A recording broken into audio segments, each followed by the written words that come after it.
Ethan Hale had sworn never to return to that cursed Wyoming homestead. But when the stagecoach rolled into Dry Creek carrying a woman with Eastern grace and a surveyor's confidence, everything he'd buried came clawing back to the surface. She claimed she was just passing through. The hand-drawn map tucked in her belongings told a different story, one that would drag them both into a battle for survival, justice, and something neither expected to find on the unforgiving plains. Stay with me until the end, hit that like button, and comment your city so I can see how far this story travels. The wind across Wyoming territory didn't whisper. It screamed. It tore through the high plains with the kind of violence that reminded a man he was small, temporary, and utterly alone. Ethan Hale had learned to love that wind. It drowned out memory. It buried the past under layers of dust and distance. He rode into Dry Creek just as the afternoon sun began its descent, painting the ramshackle buildings in shades of amber and rust. His horse, a sturdy buckskin gelding named Jasper, moved with the weary gait of an animal that had carried its rider too many miles with too few destinations. Ethan himself looked like what he was: a drifter, a cattle hand with no brand loyalty, a man whose only possessions were what he could carry in his saddlebags and the rifle strapped across his back. Dry Creek wasn't much: a trading post that doubled as a saloon, a livery stable that smelled of manure and hay, a handful of weathered structures that served no clear purpose except to prove that humans had been stubborn enough to build something here. The town existed because the stagecoach line needed a stop between Cheyenne and the mining camps further north. It survived on that necessity and nothing else. Ethan had no particular fondness for Dry Creek, but he had no fondness for anywhere. He'd spent the last 6 years moving, away from what he'd lost, away from what he'd failed to protect, away from the homestead that still haunted his sleep. Movement was survival. Standing still meant remembering, and remembering meant drowning. He tied Jasper to the hitching post outside the trading post and stepped inside. The interior was dim, lit by oil lamps that cast more shadow than light. Shelves lined the walls, stocked with canned goods, ammunition, rope, and the kind of practical supplies that kept frontier life from becoming frontier death. Behind the counter stood Coleman Briggs, the proprietor, a thick-necked man with a salt and pepper beard and eyes that had seen too much to trust easily. "Hail," Coleman grunted in greeting. "Thought you'd moved on." "Did," Ethan replied, his voice rough from disuse. "Come back." "Supplies?" "Coffee, beans, ammunition if you've got 4440. Coleman began gathering items, moving with the efficiency of a man who'd performed this transaction 1,000 times. "Stagecoach is due in about an hour. Might want to clear out before then. Gets crowded." Ethan nodded. He preferred empty spaces to crowded ones. People asked questions. People noticed things. People had a habit of getting tangled up in each other's lives, and he'd learned the hard way that tangles led to tragedies. He was examining a box of cartridges when the door swung open behind him. A young man entered, barely old enough to shave, with the eager energy of someone who hadn't yet learned that enthusiasm got you killed on the plains. "Mr. Briggs," the kid called out. "Stage is coming in early. They pushed hard from the last stop." Coleman frowned. "Why'd they do that?" "Don't know, but they're raising dust like hell's chasing them." Ethan felt something tighten in his chest. The instinct that came from years of reading trouble before it arrived. Stagecoaches didn't run early unless something was wrong. He paid for his supplies quickly, intent on leaving before whatever complications the stage brought could touch him. But fate, it seemed, had other plans. He was loading his saddlebags when the stagecoach thundered into town, wheels kicking up clouds of ochre dust that hung in the air like a warning. The driver hauled on the reins, bringing the horses to a stamping, snorting halt. The animals were lathered with sweat, their sides heaving. Whatever had motivated the early arrival hadn't been gentle. Ethan kept his head down, securing his supplies with practiced efficiency. Not his business. Not his problem. The stagecoach door opened. The first passenger to emerge was a traveling salesman, obvious from his worn suit and the sample case clutched in his hands like a shield. He looked shaken, his face pale beneath a layer of trail dust. He stumbled toward the trading post without a word. The second passenger was a woman. Ethan's hand stilled on the leather strap he'd been tightening. She stepped down from the stage with a grace that seemed entirely out of place in Dry Creek's hardscrabble reality. She wore a traveling dress in deep blue, practical but well made, with a fitted jacket that suggested Eastern tailoring. Her dark hair was pinned up beneath a simple hat, though strands had escaped during the journey, framing a face that was striking not for conventional beauty, but for the intelligence and determination evident in every line. She carried herself with a composure that bordered on defiance, as if she knew exactly how out of place she looked and refused to apologize for it. She was young, perhaps mid-20s, and she moved with the kind of careful confidence that came from someone who'd learned to navigate spaces that didn't want her there. But it was what she carried that caught Ethan's attention. In addition to a modest travel bag, she held a leather satchel close to her body, the kind mapmakers and surveyors used. And as she stepped onto the wooden sidewalk, the satchel slipped slightly, its flap opening just enough to reveal papers inside. Maps. Hand-drawn, detailed maps. Ethan looked away quickly, cursing himself for noticing. Not his business. The driver was already unloading luggage, grumbling about the hard ride. "That's the last time I let passengers convince me to push the team," he muttered. "Lucky we didn't break an axle." The woman approached him with calm authority. "I'm grateful for your willingness to accommodate my request. The delay at the last stop would have cost me an entire day." Her voice was Eastern, educated, with rounded vowels that spoke of libraries and parlors rather than dust and danger. But there was steel underneath the refinement. This wasn't a woman accustomed to being dismissed. "You paid extra," the driver said, softening slightly. "But next time, miss, patience serves you better than speed out here." "I'll keep that in mind," she replied, but her tone suggested she wouldn't. Ethan mounted Jasper, ready to ride out. He'd gotten what he came for, time to move on, put distance between himself and— "Excuse me?" He stiffened. The voice was directed at him. He turned slowly to find the woman standing a few feet away, her dark eyes assessing him with the kind of directness that most frontier women learn to avoid. She didn't look afraid, though she should have been. A lone woman addressing a strange man in a lawless territory was asking for trouble. "Yes, ma'am?" His voice came out harder than intended. "I'm looking for someone who knows the land north of here. The stage driver mentioned you might be a drover who's worked these territories." Ethan's jaw tightened. He mentioned wrong. "My apologies." She didn't sound apologetic. "I'm looking to hire a guide, someone familiar with the— Not interested." He gathered his reins, ready to turn Jasper toward the road. "I can pay well." "Don't need money." "Everyone needs money, Mr. Not interested," he repeated, more forcefully this time. For a moment she simply studied him, and Ethan had the uncomfortable sensation of being read like one of the maps in her satchel. Then she nodded once, accepting the rejection with more grace than he'd expected. "Thank you for your time." She turned away, moving toward the trading post. Ethan watched her go, feeling an unexpected prick of guilt. She was clearly out of her depth here. Women didn't travel alone in Wyoming territory unless they were desperate or foolish, and this one seemed too intelligent to be foolish. Not his problem, he reminded himself. He'd stopped solving other people's problems the day he'd failed to solve the one that mattered most. He rode out of Dry Creek heading north, telling himself he wouldn't think about the woman with the maps again.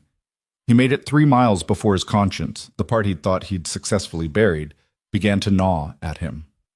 The northern territories were harsh even by Wyoming standards. The grasslands stretched endlessly, broken only by occasional ravines and the skeletal remains of failed homesteads, monuments to ambition crushed beneath the weight of reality. Ethan had worked these lands for years, moving between ranches, never staying long enough to be remembered, never forming connections that might become chains. He made camp that evening in a box canyon that offered protection from the wind. As Jasper grazed on the sparse grass, Ethan built a small fire and began preparing coffee with the supplies he'd bought. The ritual was comforting, one of the few constants in a life defined by motion. But tonight, the familiar routine couldn't quiet his thoughts. The woman's face kept returning to him, not because she was beautiful, though she was in her own way, but because of what he'd seen in her eyes. Purpose. Determination. The kind of focused intensity that reminded him of someone he'd once known, his father. Jacob Hale had been a man of iron will and impossible dreams. He'd dragged their family west from Missouri with promises of land and prosperity, determined to build something lasting in a place that killed dreams as readily as it killed people. Ethan's mother had died within 2 years. Fever took her in the winter of 1876. His younger sister, Sarah, had followed 3 years later, consumption hollowing her out until there was nothing left but coughs and apologies. His father had refused to leave, refused to admit defeat. Even as the land broke him piece by piece, Jacob Hale had clung to the belief that stubborn determination could overcome any obstacle. He'd been wrong. The memory of that final night rose unbidden, vivid despite Ethan's efforts to bury it. The sound of horses approaching in darkness, the shouts, his father standing on the porch with a rifle, defending what he'd built against men who wanted the water rights to their land. The gunshot that had ended everything. Ethan had been 19. He'd hidden in the barn like a coward while his father died in the dirt. By the time he'd emerged, the riders were gone, and Jacob Hale was bleeding out beneath a sky full of indifferent stars. The territorial marshal had come eventually, investigated, found nothing. The men who'd killed Jacob Hale had vanished like smoke, protected by whoever had hired them. The land had been seized for unpaid taxes, taxes that had mysteriously appeared in the territorial records after his father's death. Legal theft wearing the clothes of bureaucracy. Ethan had left the next day. He told himself he was going for help, for justice, but he'd known the truth. He was running from failure, running from the homestead that had devoured his family, running from the man he'd failed to become when it mattered most. He'd never gone back. The coffee boiled over, hissing as it hit the fire. Ethan jerked back to the present, cursing under his breath. He poured himself a cup and sat staring into the flames, trying to push the past back into its grave. But something about that woman, about the determination in her eyes, about the maps she carried, had cracked open the door he'd worked so hard to keep closed. He didn't sleep well that night. The next morning, Ethan told himself he was riding back to Dry Creek because he'd forgotten to buy tobacco. It was a lie transparent even to himself, but he needed the fiction to justify turning Jasper south. He reached the town by late morning. The stagecoach was gone, continuing its northern route. Several people moved about their business. Ranchers loading supplies, a group of miners sharing a bottle outside the saloon. Coleman Briggs was sweeping the steps of his trading post with the same rhythmic motion of a man performing penance. "Back already?" Coleman said as Ethan dismounted. "Forget something?" "Tobacco." Coleman's skeptical look suggested he wasn't buying it, but he went inside without comment. Ethan followed, scanning the interior as casually as possible. The woman wasn't there. "If you're looking for the lady from yesterday's stage," Coleman said without turning around, "she took a room at Mrs. Henderson's boarding house." Ethan felt heat climb his neck. "Wasn't looking for anyone." "Uh-huh." Coleman set a pouch of tobacco on the counter. "She's been asking questions, lots of questions about the Northern Territories, about land parcels and water rights, about—" He paused meaningfully. "Abandoned homesteads." Something cold slithered down Ethan's spine. "What homesteads?" "Didn't give specifics, but she's got maps, Ethan, detailed ones, been spreading them out at Henderson's, studying them like they're sacred texts." Ethan's hands clenched into fists. There were dozens of abandoned homesteads in the Northern Territories, hundreds even. No reason to think she was interested in any specific one. No reason to care if she was. "Not my concern," he said, paying for the tobacco he didn't want. He should have ridden out then, should have climbed back on Jasper and continued north, putting distance between himself and whatever the woman was planning. Instead, he found himself walking toward Mrs. Henderson's boarding house. The building was the closest thing Dry Creek had to respectable lodging, a 2-story structure with actual glass windows and a porch that didn't sag. Mrs. Henderson herself was a widow who'd survived 3 husbands and seemed determined to outlast the territory itself. She answered Ethan's knock with raised eyebrows. "Ethan Hale. Haven't seen you darken my door in 2 years." "Ma'am," he touched his hat brim. "Looking for the woman who came in on yesterday's stage." "Miss Moore?" "She's in the dining room, working." Mrs. Henderson's sharp eyes assessed him. "You planning trouble?" "No, ma'am, just conversation." "See that it stays conversation." She stepped aside to let him enter. The boarding house interior smelled of lye soap and yesterday's beef stew. Ethan followed the sound of rustling paper to the dining room and stopped in the doorway. The woman, Miss Moore apparently, sat at the long table with maps spread across its entire surface. She'd removed her jacket, working in her shirt sleeves with her hair pinned up carelessly. A pencil was tucked behind one ear. She made notes in a leather-bound journal, cross-referencing between the maps and a sheaf of official-looking documents. The scene was so familiar it punched the air from Ethan's lungs. His father had worked exactly like this, obsessive, meticulous, certain that enough careful planning could overcome any obstacle. She looked up, sensing his presence. Surprise flickered across her face, followed quickly by guarded curiosity. Mr. She left the question hanging. Hale. Ethan Hale. The name felt like a confession. Miss Evelyn Moore. She set down her pencil, giving him her full attention. You've reconsidered about guiding? Maybe. Depends on where you're headed. North. Approximately 40 miles north-northwest of here. She pulled one of the maps toward her, pointing to a marked location.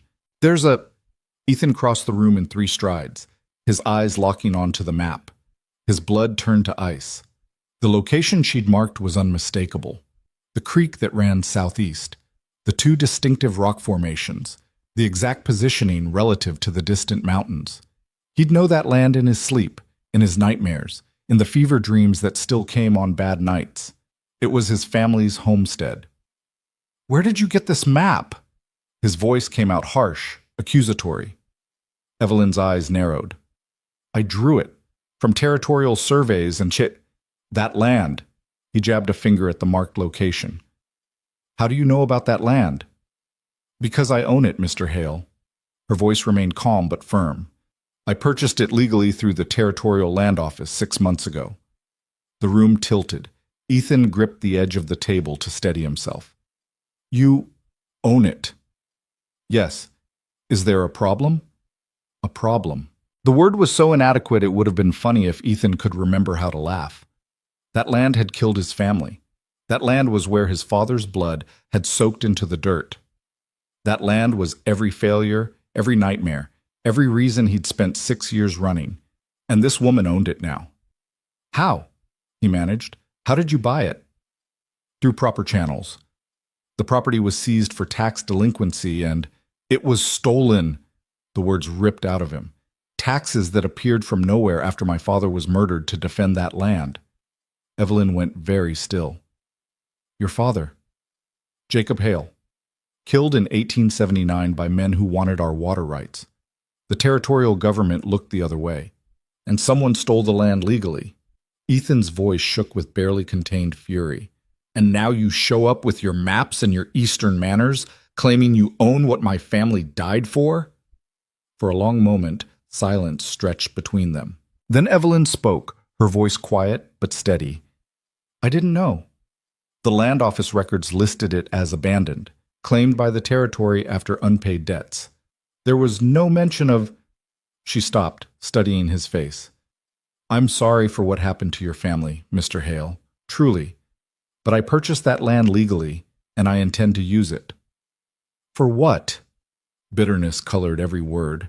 What could possibly be worth... Food. The single word cut through his anger like a knife. Evelyn stood, gathering several documents and spreading them before him. Look. Really look. Despite himself, Ethan looked. The papers were technical drawings, architectural plans for buildings, irrigation systems, crop rotation schedules. Notes filled the margins in precise handwriting discussing soil composition, water management, weather patterns. One document was titled Sustainable Agricultural Research, Northern Plains Initiative. I'm not a land speculator, Mr. Hale, Evelyn continued. I'm completing my father's work. He was an agricultural researcher, spent 20 years studying how to make the plains viable for sustainable farming. He believed that with proper technique, the right crops, the right water management, settlers could survive here without depleting the land.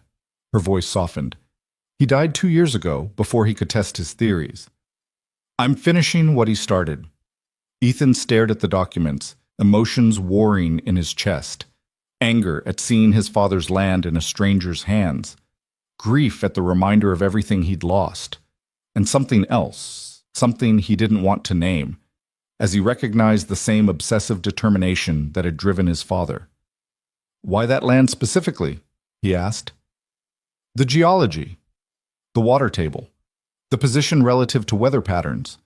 She traced a line on the map. "That location has everything needed to make the research work. According to surveys, there's a natural spring system the springs near the western ridge." Ethan's throat tightened. "My father found them. Thought they'd be our salvation." Evelyn's expression shifted to something like compassion. Then he understood what that land could be, what it should be. "What it should be," Ethan repeated hollowly. "It's a grave. That's all it is. Or it could be what your father dreamed, what my father dreamed." She met his eyes directly. "I understand if you can't help me. I understand if the land carries too much pain, but I'm going there, Mr. Hale. With or without a guide. With or without your blessing. You'll die." The words came out flat, factual. "You have no idea what you're facing. The land alone will kill you before winter. And if word gets out that someone's trying to homestead that property again," he shook his head, "whoever killed my father to get that land, they're still out there. They'll kill you too." "Perhaps." Evelyn's jaw set in a stubborn line. "But I'm going anyway. I've spent 2 years preparing for this. I've liquidated everything I own. This is my father's legacy and my life's purpose." She paused. "However, I'm not foolish. I know I need help. Someone who knows the land, knows the dangers, someone who—" She hesitated. "Someone who has a reason to see that place become something other than a grave." Ethan wanted to refuse. Every instinct screamed at him to walk away, to protect himself from the pain that going back would inevitably bring. That homestead was his worst nightmare made tangible, the physical manifestation of every failure that haunted him. But as he looked at Evelyn more, at the determination in her eyes, at the maps spread before her like battle plans, he saw his father's ghost. Jacob Hale had died believing something could grow in that harsh soil, had died defending that belief. And Ethan had run away. "I'll take you," he heard himself say. The words felt like surrender. "I'll guide you to the property, help you understand what you're facing, but I won't stay. Once you see the reality of what that land is, you'll understand why no one should try to build there." Evelyn's face lit with relief and something that might have been triumph. "Thank you, Mr. Hale. I promise you won't—" "Don't promise anything," he cut her off. "And understand this. I'm doing this so you'll see the truth and leave. That land is cursed. It destroys everything it touches. The sooner you learn that, the sooner you can go back east and find some other dream to chase." If his harsh words wounded her, she didn't show it. She simply extended her hand across the table. "We leave tomorrow?" Ethan stared at her offered hand for a long moment. Shaking it felt like sealing his own fate, like agreeing to walk back into the hell he'd escaped. But he'd already committed, already accepted that he was going to return to the place where everything had ended. He clasped her hand. Her grip was firm, calloused in a way that surprised him. These weren't the soft hands of someone who'd never worked. "Tomorrow," he agreed. "Before dawn. Bring only what you can carry on horseback. The journey will take 3 days, maybe 4. "I'll be ready." Ethan nodded and turned to leave, needing to escape the dining room before the weight of what he'd agreed to crushed him. He was at the door when her voice stopped him. "Mr. Hale?" He looked back. "I am sorry about your family, about what happened to your father." Her voice carried genuine sympathy. "I know my presence on that land must feel like a violation, but perhaps we can both find something there. Perhaps both our father's dreams can survive." Ethan wanted to tell her she was wrong, wanted to explain that some places were too stained with blood to ever grow anything but pain, but the words wouldn't come. Instead, he simply touched his hat brim and left. Outside, the Wyoming wind howled its familiar song, the sound of isolation, of harsh truths, of a land that gave nothing freely. Ethan stood on the boarding house porch, breathing in the cold air, trying to prepare himself for what was coming. He was going home. After 6 years of running, he was finally going home. The thought terrified him more than anything he'd faced in all his years of drifting. But he'd given his word, and whatever else Ethan Hale had lost, family, home, faith, he still had that. His word was one of the few things that remained unbroken. He walked back to the livery stable where Jasper waited, his mind already cataloging what supplies they'd need for the journey. 3, maybe 4 days to reach the homestead. Then however long it took for Evelyn Moore to understand the brutal reality of what she'd purchased. A week, perhaps 2 at most, before she admitted defeat and returned to civilization. That's what he told himself. Deep down, in a place he didn't want to examine too closely, Ethan suspected it wouldn't be that simple. Nothing about Evelyn Moore seemed simple. The same determination that had driven his father to his death, the same stubborn refusal to accept that some dreams were impossible, he'd seen that in her eyes. It both terrified and fascinated him. That night, Ethan made camp outside of town, unable to face the thought of sleeping in a bed. He lay on his bedroll, staring up at the vast Wyoming sky, at stars so numerous they seemed to bleed together into a river of light. His father had loved this sky, had called it proof that beauty existed even in harsh places, that light persevered even in darkness. Ethan had stopped believing in his father's poetry years ago, but tomorrow he would ride north. Tomorrow he would face the ghosts he'd been running from.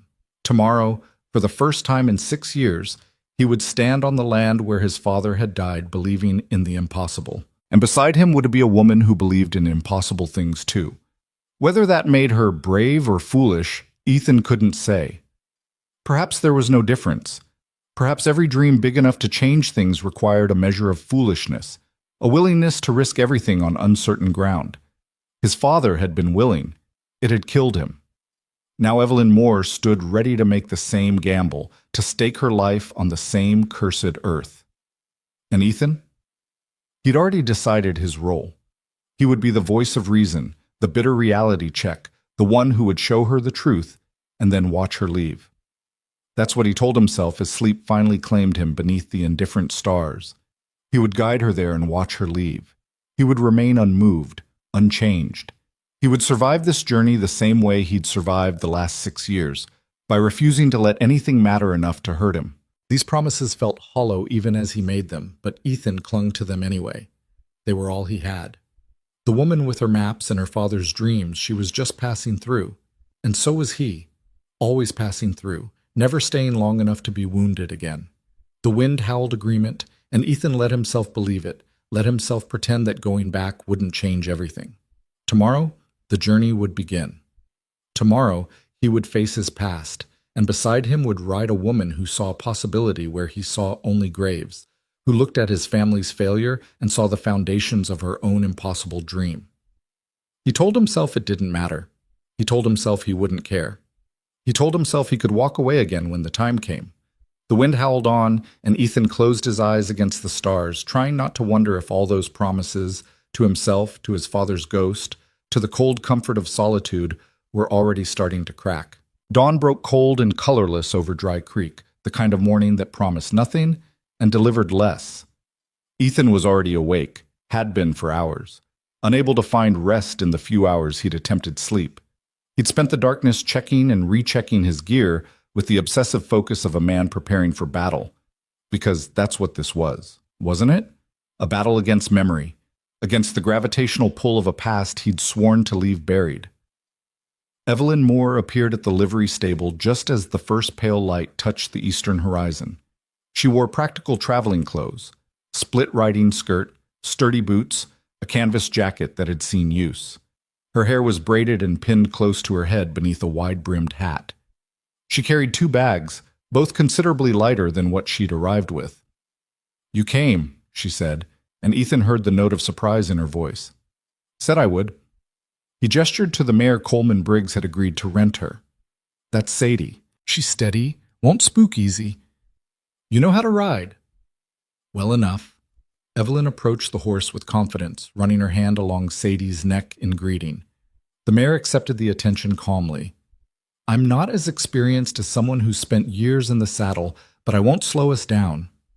"We'll see." Ethan's tone was deliberately gruff. He secured her bags to the saddle, noting their weight. "This everything?" "The essentials, my research notes, basic supplies, seeds." She caught his skeptical look. "I shipped the bulk of my materials ahead to Fort Kearney.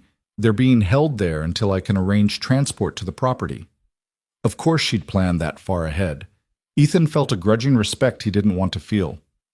Smart, assuming you actually make it that far. I will. No hesitation, no doubt, just flat certainty.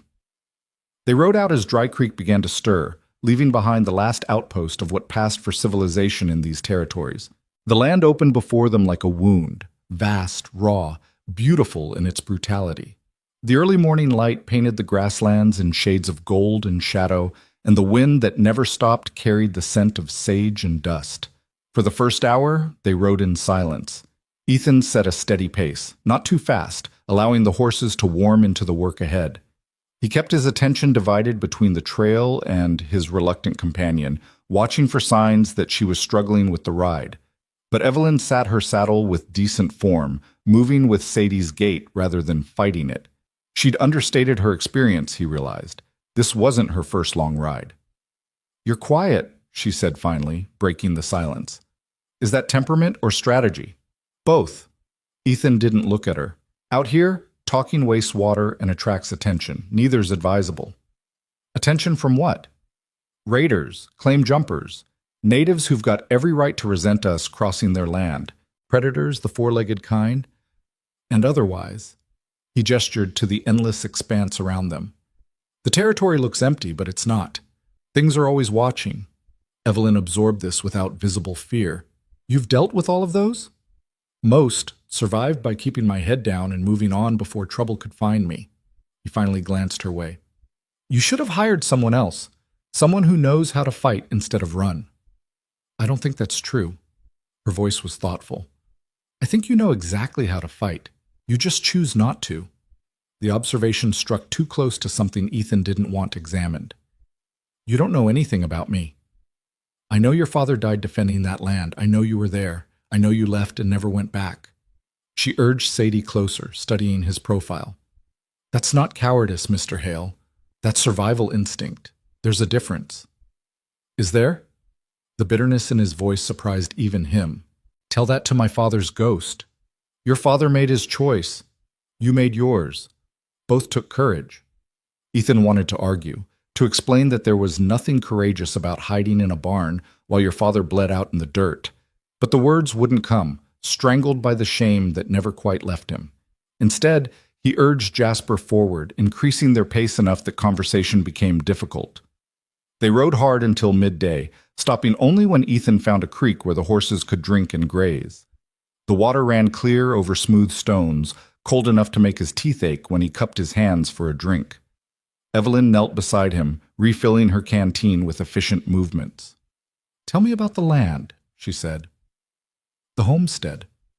What was it like before my father died defending it?" Ethan's jaw tightened. "It was hard. Everything was hard. My mother lasted 2 winters before the fever took her. My sister 3 more. The crops failed more often than they grew. The cattle got sick, froze, starved. We fought the land every day and lost more than we won. But you stayed. My father stayed. Wouldn't listen to reason, wouldn't admit defeat. He believed." Ethan stopped, the memory sharp as broken glass. "He believed that determination was enough. That if you wanted something badly enough, worked hard enough, refused to give up, the land would eventually yield. And you think he was wrong?" I watched him die, proving it. Ethan stood abruptly, unable to continue the conversation. "We need to cover more ground before dark. Let's move." But Evelyn didn't move. She remained kneeling by the creek, her dark eyes fixed on him with uncomfortable intensity. What if he wasn't wrong? What if he just didn't have the right knowledge, the right techniques? What if the determination was there, but the science wasn't? "Science?" Ethan nearly laughed. "The land doesn't care about science, Miss Moore. It takes what it wants and gives nothing back." "You're wrong." She rose, facing him with that same stubborn conviction he'd seen in his father's eyes so many times. "The land gives everything, if you understand how to listen. My father spent 20 years learning its language, soil composition, water tables, native plant species, weather patterns. He developed methods that work with the land instead of against it. That's what I'm bringing to your homestead, not just hope, knowledge." My father had knowledge, had books, talked to every farmer and rancher for 100 miles. It didn't save him. Maybe not. But maybe it's not supposed to save anyone. Maybe it's supposed to build something that outlasts us. Something that makes the sacrifice mean something. Evelyn's voice softened. Don't you want that? Don't you want what happened to your family to matter for something more than grief? The question pierced him like a blade between the ribs. Because yes, of course he wanted that. Every day for 6 years he'd wanted that. But wanting and achieving were separated by an ocean of blood and failure, and Ethan had learned not to confuse the two. We're burning daylight, he said instead of answering, mounting Jasper with more force than necessary. If you want to reach the first waypoint before dark, we need to move. This time, Evelyn didn't press. She simply mounted Sadie and followed, leaving the conversation unfinished between them like the creek they left behind, flowing, persistent, impossible to dam completely. The afternoon stretched long and hot. The landscape shifted gradually, the flat grasslands giving way to rolling hills that promised the mountains beyond. Ethan's body remembered this country even if his mind had tried to forget. Every rise and hollow, every landmark that told him they were drawing closer to the place he'd sworn never to see again. Around 3, Evelyn broke the silence with a different kind of question. The men who killed your father, were they ever found? No. Do you know who sent them? Ethan's hands tightened on the reins. Someone with money and connections. The kind who can make territorial records change, who can ensure marshals find nothing when they investigate. He'd spent months after his father's death trying to uncover the truth, following threads that led nowhere, running into walls of silence and official indifference. Water rights are worth killing for out here. Our property sits on one of the best spring systems in the territory. Whoever wanted it was willing to do whatever it took to get it. And now I own it. Evelyn's voice was thoughtful, not frightened. Which means I've painted a target on my back. Finally, you understand. I understood before I came, Mr. Hale. I'm not naive. She guided Sadie around a prairie dog mound with practiced ease. My father warned me. He knew powerful interests would resist what he was trying to do, prove that settlers could thrive without corporate support, without the ranching combines and railroad companies controlling every resource. Independent success threatens their business model. Ethan turned in his saddle to stare at her. You knew all this and came anyway? Of course, the work is worth the risk. The work. Ethan shook his head in disbelief. Your father's already dead. You want to join him? I want to finish what he started. There's a difference. Fire flashed in Evelyn's eyes. You think I don't understand sacrifice? You think I don't know what I'm risking? I spent 2 years watching my father die from a heart condition that the doctors said worry and overwork had caused. He died believing his life's work was incomplete, that everything he'd learned would die with him. I promised him I would see it through. So this is about a deathbed promise. Ethan's voice was harsh. That's not a good enough reason to get yourself killed. It's as good a reason as your father had for staying, for dying. Evelyn urged Sadie forward until she rode beside him, forcing him to meet her gaze. You're angry he didn't run, angry he didn't save himself. But would you have respected him if he had? Would you? The question hit like a physical blow, because no, Ethan wouldn't have. Even after everything, even after 6 years of running himself, he still held his father's stubbornness sacred. Jacob Hale had refused to be driven from land he'd claimed, refused to let bullies and murderers win. He'd died for that principle. And Ethan had run from it. Respect doesn't bring anyone back from the dead, he said finally. No, but it gives meaning to death. It makes sacrifice count for something. Evelyn's voice gentled. I'm not here to die, Mr. Hale. I'm here to live, to build, to prove that this land can sustain people without destroying them. If I fail, if I die trying, at least I'll have tried. They rode on in silence after that, the shadows lengthening as the sun tracked westward. Ethan found himself watching Evelyn when he thought she wouldn't notice, the set of her shoulders, the way she scanned the horizon constantly, learning the land even as they crossed it. She wasn't what he'd expected. Eastern women were supposed to be fragile, unsuited for the harsh realities of frontier life. But Evelyn Moore moved through this landscape with a kind of determined grace, absorbing its challenges without complaint. His father would have liked her, Ethan realized with a pang. Jacob Hale would have recognized a kindred spirit, someone stubborn enough to chase impossible dreams across impossible distances. By the time they made camp that evening, Ethan's emotions were a tangled mess of resentment, reluctant respect, and the growing certainty that he'd made a terrible mistake agreeing to this journey. Evelyn Moore was going to die on that land, and he was going to have to watch it happen. Another person destroyed by the same cursed ground that had taken his family. He selected a campsite in a shallow depression that offered protection from the wind and concealment from anyone watching the trail. While he tended the horses, Evelyn gathered dry buffalo chips for fuel. She'd seen him do it earlier and adapted without being told. She moved with the economical efficiency of someone who'd learned to conserve energy, who understood that survival required paying attention to details. "You're good at this," Ethan found himself saying as they built the small fire. "Most Eastern women would be useless out here." My father believed in practical education. We spent summers traveling through farming communities, talking to settlers, learning techniques. I've camped rough before. She arranged the fuel with skilled hands. Not like this, not in truly wild country, but I'm not completely unprepared. There's a difference between camping near civilization and surviving out here. I'm learning that. Evelyn accepted the jerky and hardtack he offered without complaint, though he knew the fare was barely edible. "Tell me more about the land, the homestead itself. What buildings were there? What state are they in now?" Ethan found himself talking despite his intention to remain silent. Maybe it was the firelight, or the intimacy of shared isolation, or simply the fact that he was already halfway back to his past and couldn't stop the memories from surfacing. He described the layout, the house his father had built, the barn that still haunted his nightmares, the well that tapped into the spring system, the fields that had produced just enough to keep hope alive and never quite enough to bring prosperity. "The buildings might still be standing," he said, staring into the flames, "or they might have burned, collapsed, been torn down for lumber. 6 years is a long time to leave something exposed to the elements. But the land is still there, the springs, the soil, the potential." Evelyn wrapped her blanket tighter against the cooling air. "That's what matters. Potential." The word tasted bitter. "That's what my father always talked about. The land's potential. Our potential. All that potential and nothing to show for it, but graves." "Not nothing." Evelyn's voice was quiet but firm. "The work he did, clearing the land, testing the soil, finding the springs, that's knowledge. That's foundation. I'm not starting from nothing because of what your father built. He's not here to see it. No.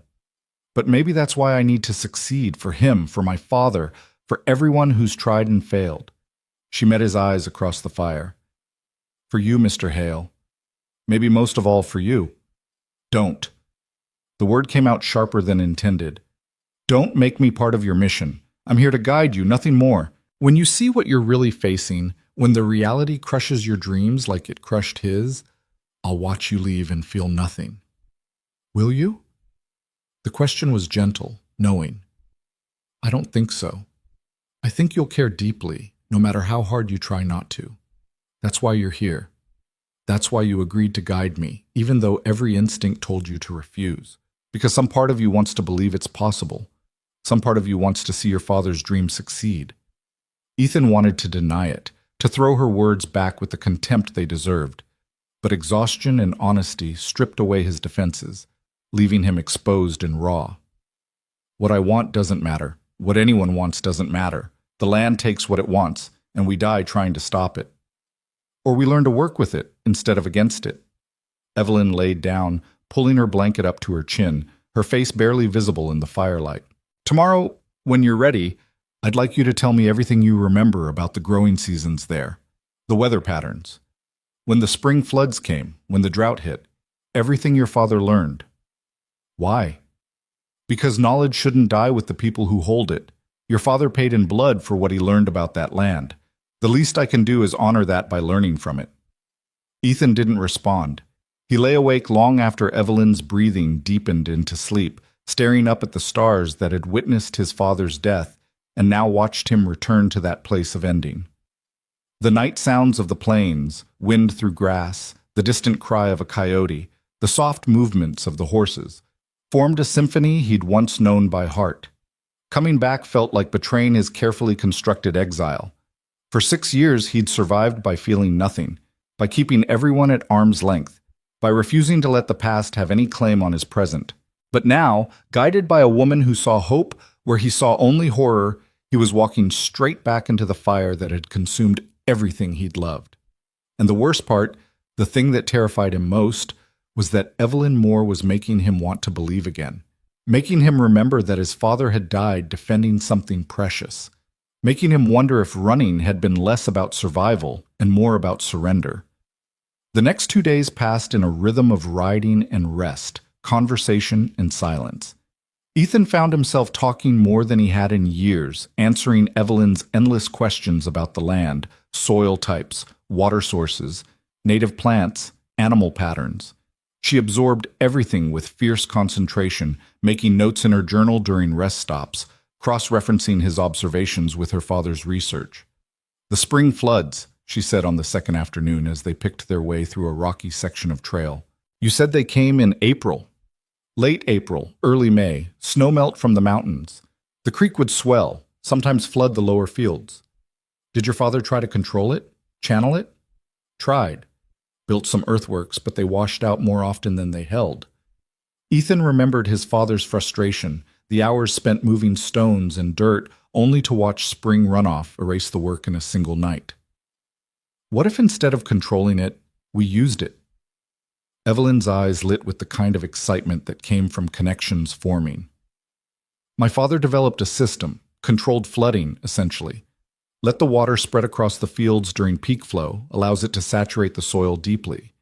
Then as it recedes, you plant. The moisture stays in the ground longer, carries you through the dry season. That would require infrastructure, channels, gates, a whole system. Yes, but it's possible." She pulled out her journal, sketching quickly. "If the topography is what you've described, it won't work." Ethan's voice was flat. "My father tried 10 different irrigation schemes. The land fought every one." "Your father didn't have 20 years of research behind him." No insult in her tone, just fact. "He was brilliant, I'm sure, but he was improvising. I'm building on tested methodology." "Theory. Theory based on successful implementation elsewhere." Evelyn tucked the journal away. "I know you don't believe it will work, but you're still here, still helping. Why?" The question had haunted Ethan since they'd left Dry Creek. Why was he here? Why hadn't he simply refused, let her hire some other guide, kept himself safely distant from the past he'd fought so hard to escape? The answers were complicated, tangled in guilt and grief and something he didn't want to name. "Because you'd die without someone to guide you," he said finally. "And because—" he hesitated, the words difficult. "Because you're right. What happened to my family should mean something more than just tragedy. If your father's research could have saved them, could save others like them, then maybe it's worth the risk. Worth the risk for me, but what about for you?" "I'm not taking any risks. I'm just the guide." Evelyn's expression suggested she didn't believe him, but she let it pass. They rode on as the landscape grew increasingly familiar to Ethan, each landmark a knife to the heart.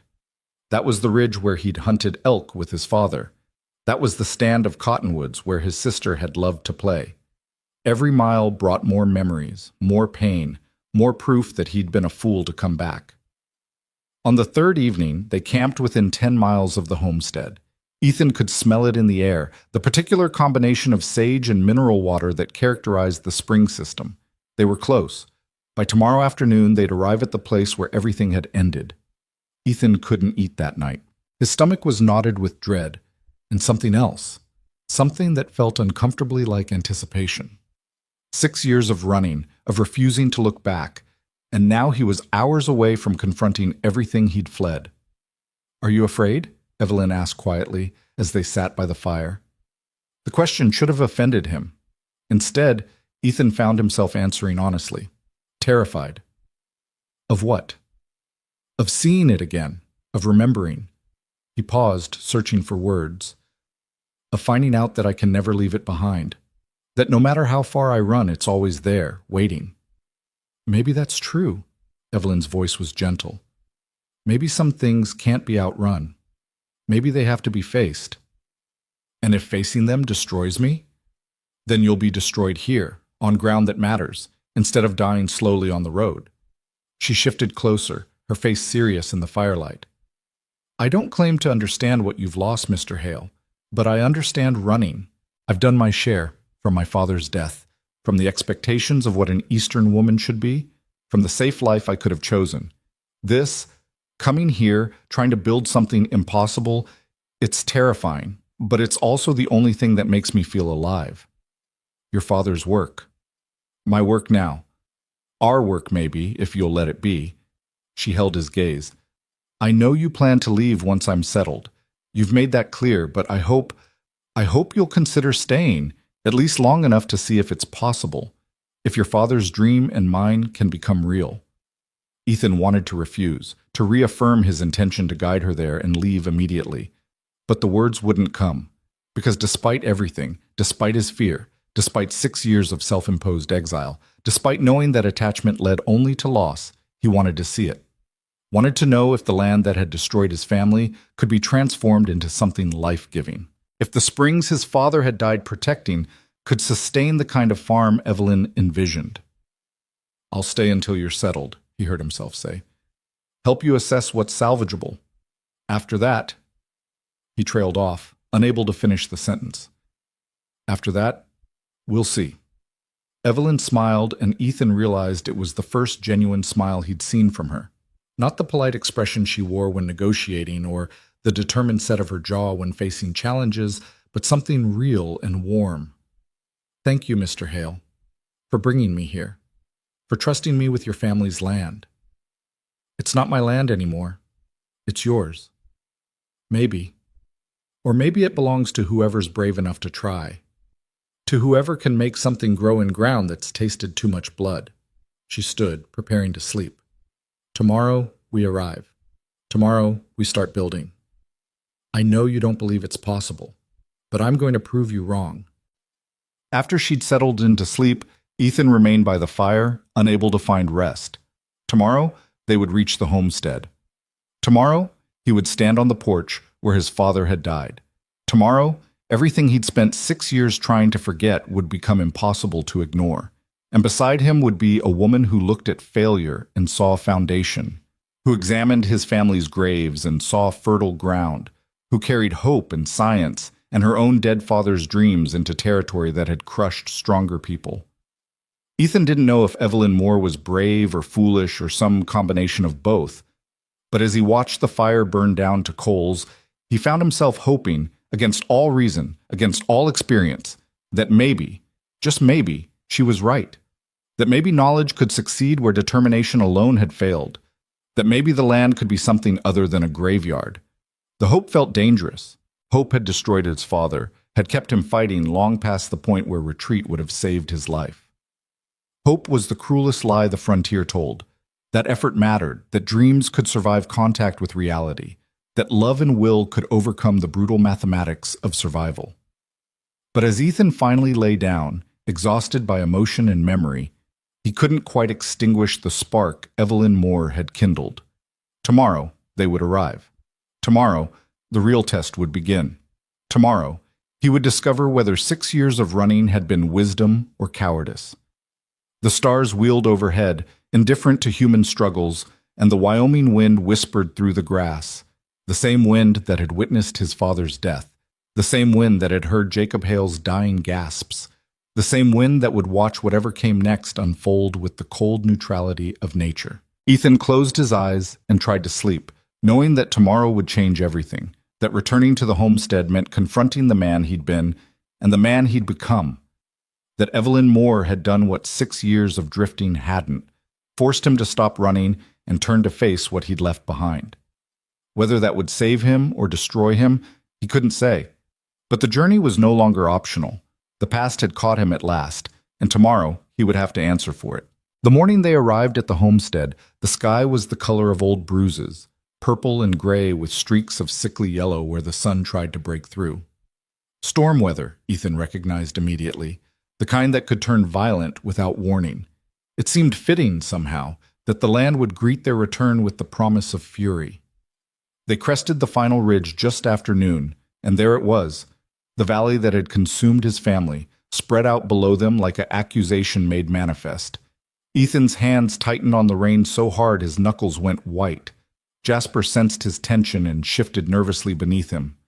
"There," Ethan said, his voice rough.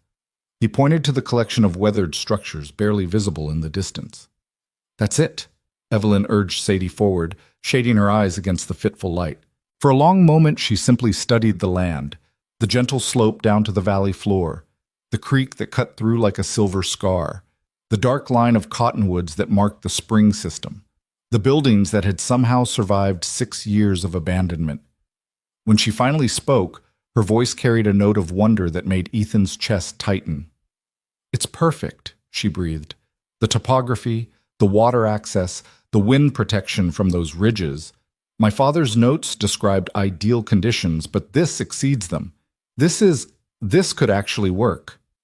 Ethan wanted to tell her she was wrong, that she was seeing possibility where only death existed, but the words wouldn't come. Because looking down at the homestead now, with Evelyn's eyes showing him what his own refused to see, he glimpsed what his father must have seen when they'd first arrived. The potential, the promise, the dream that had sustained Jacob Hale through every failure until it finally killed him. They descended into the valley slowly, Ethan's dread mounting with each step.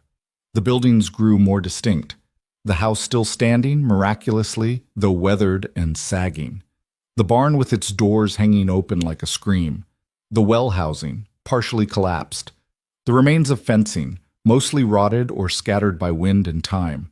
Everything was gray and ghostly, a monument to abandonment. When they reached the house, Ethan couldn't bring himself to dismount. He sat frozen in the saddle, staring at the porch where his father had made his final stand. The wood was still dark in places, stains that could have been weather damage or could have been something else. Something that had once been red and warm and vital. "Mr. Hale?" Evelyn's voice seemed to come from very far away. "Ethan?" The use of his first name broke through his paralysis. He swung down from Jasper with wooden movements, his legs unsteady on ground he'd sworn never to stand on again. The air here smelled the same. Mineral water and sage and something indefinable that meant home, no matter how hard he'd tried to forget. Evelyn was already moving toward the house, her practical mind already assessing and planning. "The structure is sound, surprisingly so. Your father built well. The roof needs patching, and we'll have to check for rot in the floorboards, but this is salvageable. More than salvageable. This is a solid foundation." Ethan forced himself to follow her, each step an act of will. The porch boards creaked under his weight, the sound sickeningly familiar. How many times had he crossed this porch as a boy, carrying water or firewood, or hoped that tomorrow would be easier than today? The door hung crooked on rusted hinges, and when Evelyn pushed it open, dust motes swirled in the dim light like disturbed spirits. Inside, everything was smaller than Ethan remembered, and infinitely more painful. The single main room that had served as kitchen, dining area, and his parents' bedroom. The loft where he and Sarah had slept, accessible by a ladder that was now missing several rungs. The fireplace his father had built stone by stone, now choked with debris and bird nests. Furniture remained, a table, 2 chairs, a bed frame, all weathered and worn but still recognizable. "Someone's been here," Evelyn said quietly, examining marks on the dusty floor. "Recently, within the last few months." Ethan's hand went instinctively to the revolver at his hip. Drifters, probably, or someone checking if the property was truly abandoned. Or whoever killed your father, making sure no one had returned to reclaim it. Evelyn met his eyes. "We should be careful. If your theory about powerful interests wanting this land is correct, our arrival won't go unnoticed for long. Then we should leave. Now before—" "No!" The word was absolute. Evelyn moved through the house, opening the shutters to let in more light, her movements decisive. "This is what I came for. What we came for. I won't be frightened off by possibilities and shadows." Over the next week, they worked with the kind of focused intensity that left no room for conversation beyond the practical. Ethan told himself he was simply helping her get established before he left, that every repair he made to the house was just fulfilling his obligation as a guide. But the truth was more complicated. Each board he replaced, each section of roof he patched, felt like an apology to his father's ghost. Like he was finally doing what he should have done 6 years ago, staying, fighting, building. Evelyn worked beside him from dawn to dusk, her Eastern refinement revealing itself as a surface layer over genuine capability. She could hammer nails straight, could lift her share of weight, could work through exhaustion without complaint. They fell into an easy rhythm, Ethan's experience with construction complementing Evelyn's meticulous planning.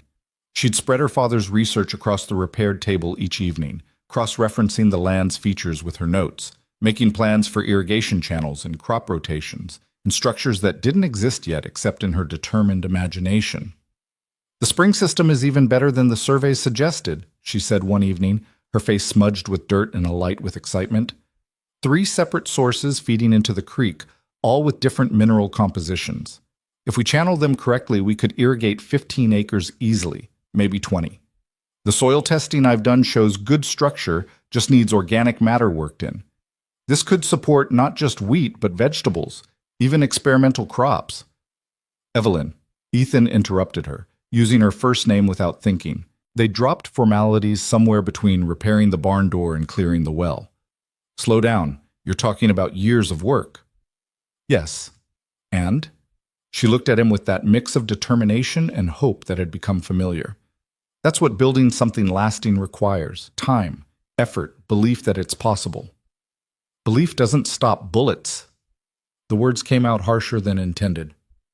"You're making yourself a target. Every improvement you make, every sign that this place might actually succeed, it draws attention from the kind of people who don't want it to succeed." "I know." No fear in her voice, just acceptance. "But I didn't come here to fail quietly. If someone wants to stop me, they'll have to face me directly." That night, Ethan lay awake in the barn loft. He'd insisted Evelyn take the house while he made do with the space he'd once hidden in like a coward. The building still smelled of hay and animal sweat, still echoed with the memory of gunshots and his father's final cries. He stared up at the rafters his father had hewn by hand and wondered what Jacob Hale would think of Evelyn Moore, this Eastern woman who'd bought his failure and saw only opportunity. He'd be proud of her, Ethan realized, and he'd be ashamed of his son for planning to leave. The thought kept him awake until dawn. 2 weeks into their work, the first sign of real trouble arrived. Ethan was repairing fence posts in the eastern pasture when he spotted dust on the horizon. 3 riders approaching at a deliberate pace. Not drifters, not travelers. Men with purpose and destination. He dropped his tools and ran for the house. "Evelyn, get inside." She emerged from the garden plot she'd been preparing, soil on her hands, confusion on her face. "What?" "Riders coming. Could be nothing. Could be everything." Ethan grabbed his rifle from inside the door, checking the load with practiced efficiency. "Stay in the house. Let me talk to them. If this is about the land, I should—" "Stay. Inside." He met her eyes. "Please. If this goes wrong, ride for Dry Creek. Don't stop. Don't look back. Tell Coleman Briggs what happened. He'll know what to do." Before Evelyn could argue, the riders arrived. 3 men, all armed, all carrying themselves with the casual arrogance of people accustomed to getting what they wanted through intimidation. The lead rider was older, weathered, with eyes that assessed the homestead with calculating precision. His companions were younger, harder, the kind of hired muscle that did dirty work for clean money. "This is private property," Ethan called out, positioning himself between the riders and the house. "State your business or move on." The lead rider smiled without warmth. "Private property. That's interesting because last I checked, this land had been claimed by the territorial authority. Been sitting abandoned for years." "Not abandoned anymore. The owner's here." "The owner?" The man's eyes flicked to the house where Evelyn had appeared in the doorway despite Ethan's instructions. That would be Miss Evelyn Moore, late of Pennsylvania. Purchased the property through the land office for a surprisingly reasonable sum. His smile widened. "I represent parties interested in acquiring this parcel. We're prepared to offer Miss Moore triple what she paid, plus expenses for her trouble. Evelyn stepped onto the porch, and Ethan's heart sank. He'd seen that expression before, on his father's face, right before things went catastrophically wrong. Determination that wouldn't bend, wouldn't break, wouldn't listen to reason. "I'm not interested in selling," she said clearly. "I purchased this land legally to conduct agricultural research. It's not for sale at any price." The lead writer's expression hardened. "That's unfortunate. My employers are used to getting what they want, Miss Moore. It would be simpler for everyone if you accepted their generous offer and returned east where you belong." "I belong here, on my land, doing my work." Evelyn descended the porch steps, ignoring Ethan's warning look. "Tell your employers that this property is not available and will not become available. Now leave." For a moment, tension stretched taut as wire. The two younger riders shifted in their saddles, hands drifting toward weapons. Ethan raised his rifle slightly, not aiming, not yet, but making his presence felt. The mathematics of violence were clear. 3 against 1, with Evelyn caught in the middle. Even if Ethan shot first, shot true, someone would die. The lead rider assessed the situation with professional calm, then nodded slowly. "As you wish, Miss Moore, but consider this carefully. Wyoming territory is a dangerous place. Accidents happen. Buildings burn, people disappear. It would be a shame if your research ended in tragedy." "Is that a threat?" Evelyn's voice remained steady. "It's a warning. From someone who's seen how these situations typically resolve." He tipped his hat in mock courtesy. "We'll be in touch. If you reconsider, and I sincerely hope you will, leave word at the trading post in Dry Creek. The offer remains open for now." They rode away slowly, 3 figures disappearing into the vast landscape like smoke. Ethan waited until they were completely out of sight before lowering his rifle, his hands shaking with delayed reaction. "You should have stayed inside, Chad," he said, anger covering his fear. "You should have let me handle them." "They came about my land. My decision." Evelyn's face was pale but composed. "I won't hide, Ethan. I won't give them the satisfaction of seeing me afraid. Fear would be appropriate. They just threatened your life. They threatened everyone who doesn't capitulate to their demands. That's how bullies operate." She turned back toward the house. "My father dealt with similar pressure, corporate interests trying to buy his research, suppress his findings. He refused to be intimidated. So will I." Ethan wanted to shake her, to make her understand that principle was a luxury purchased with blood. But watching her walk back toward the garden she'd been preparing, shoulders straight, head high, refusing to be driven from her purpose, he recognized something that made his chest ache. Courage. Real courage. Not the absence of fear, but the refusal to let fear dictate action. His father had possessed that same courage. It had gotten him killed. The confrontation changed everything. What had been theoretical danger became concrete threat. Ethan found himself unable to sleep, spending his nights watching the approaches to the homestead, rifle across his lap, waiting for the violence he knew was coming. Evelyn worked during the days with focused intensity, as if trying to accomplish as much as possible before the hammer fell. They didn't speak about the riders, but the threat hung between them like smoke. When Ethan suggested she leave, take the offer, save her life, Evelyn dismissed him with a look that made further argument pointless. When he proposed riding to Fort Kearney to report the intimidation, she pointed out that territorial authority was likely complicit. Someone had made his family's land available for purchase, after all. Someone with official power wanted this property, and legal recourse was probably impossible. So they worked and waited, building during daylight what forces beyond their control would likely destroy in darkness. 3 weeks after the rider's visit, Ethan woke to the smell of smoke.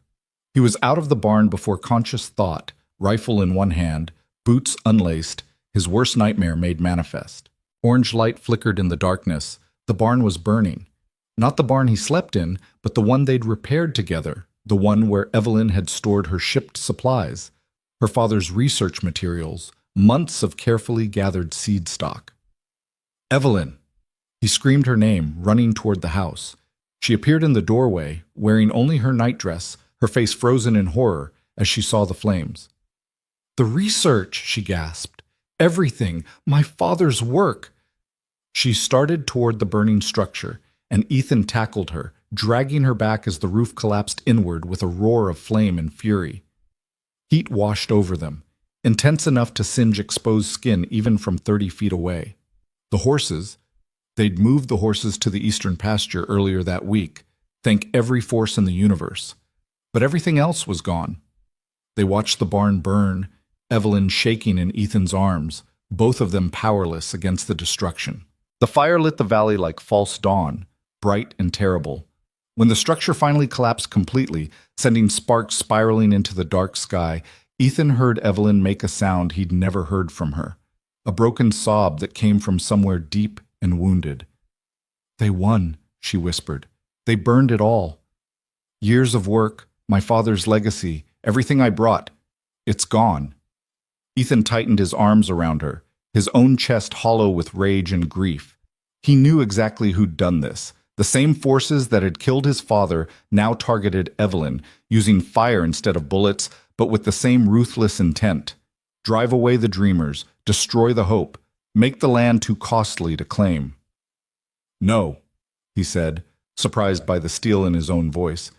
"They haven't won, not yet." Evelyn pulled back to look at him, her face smudged with ash and tears. "How can you say that? Buildings burn, materials burn, but you're alive, the land's still here, the springs still flow." He cupped her face in his hands, making her meet his eyes. "My father died defending this place because he believed it mattered. Your father died believing this work needed to be done. That belief doesn't burn, Evelyn. That survives everything. The research notes that can be recreated. Your father's work is in your head, in your hands, in everything you've already done here."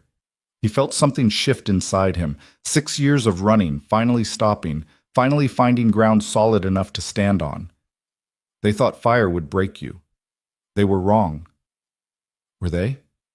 Her voice was small, lost. "I came here so certain, so prepared, but this, I don't know if I'm strong enough to—" "You are."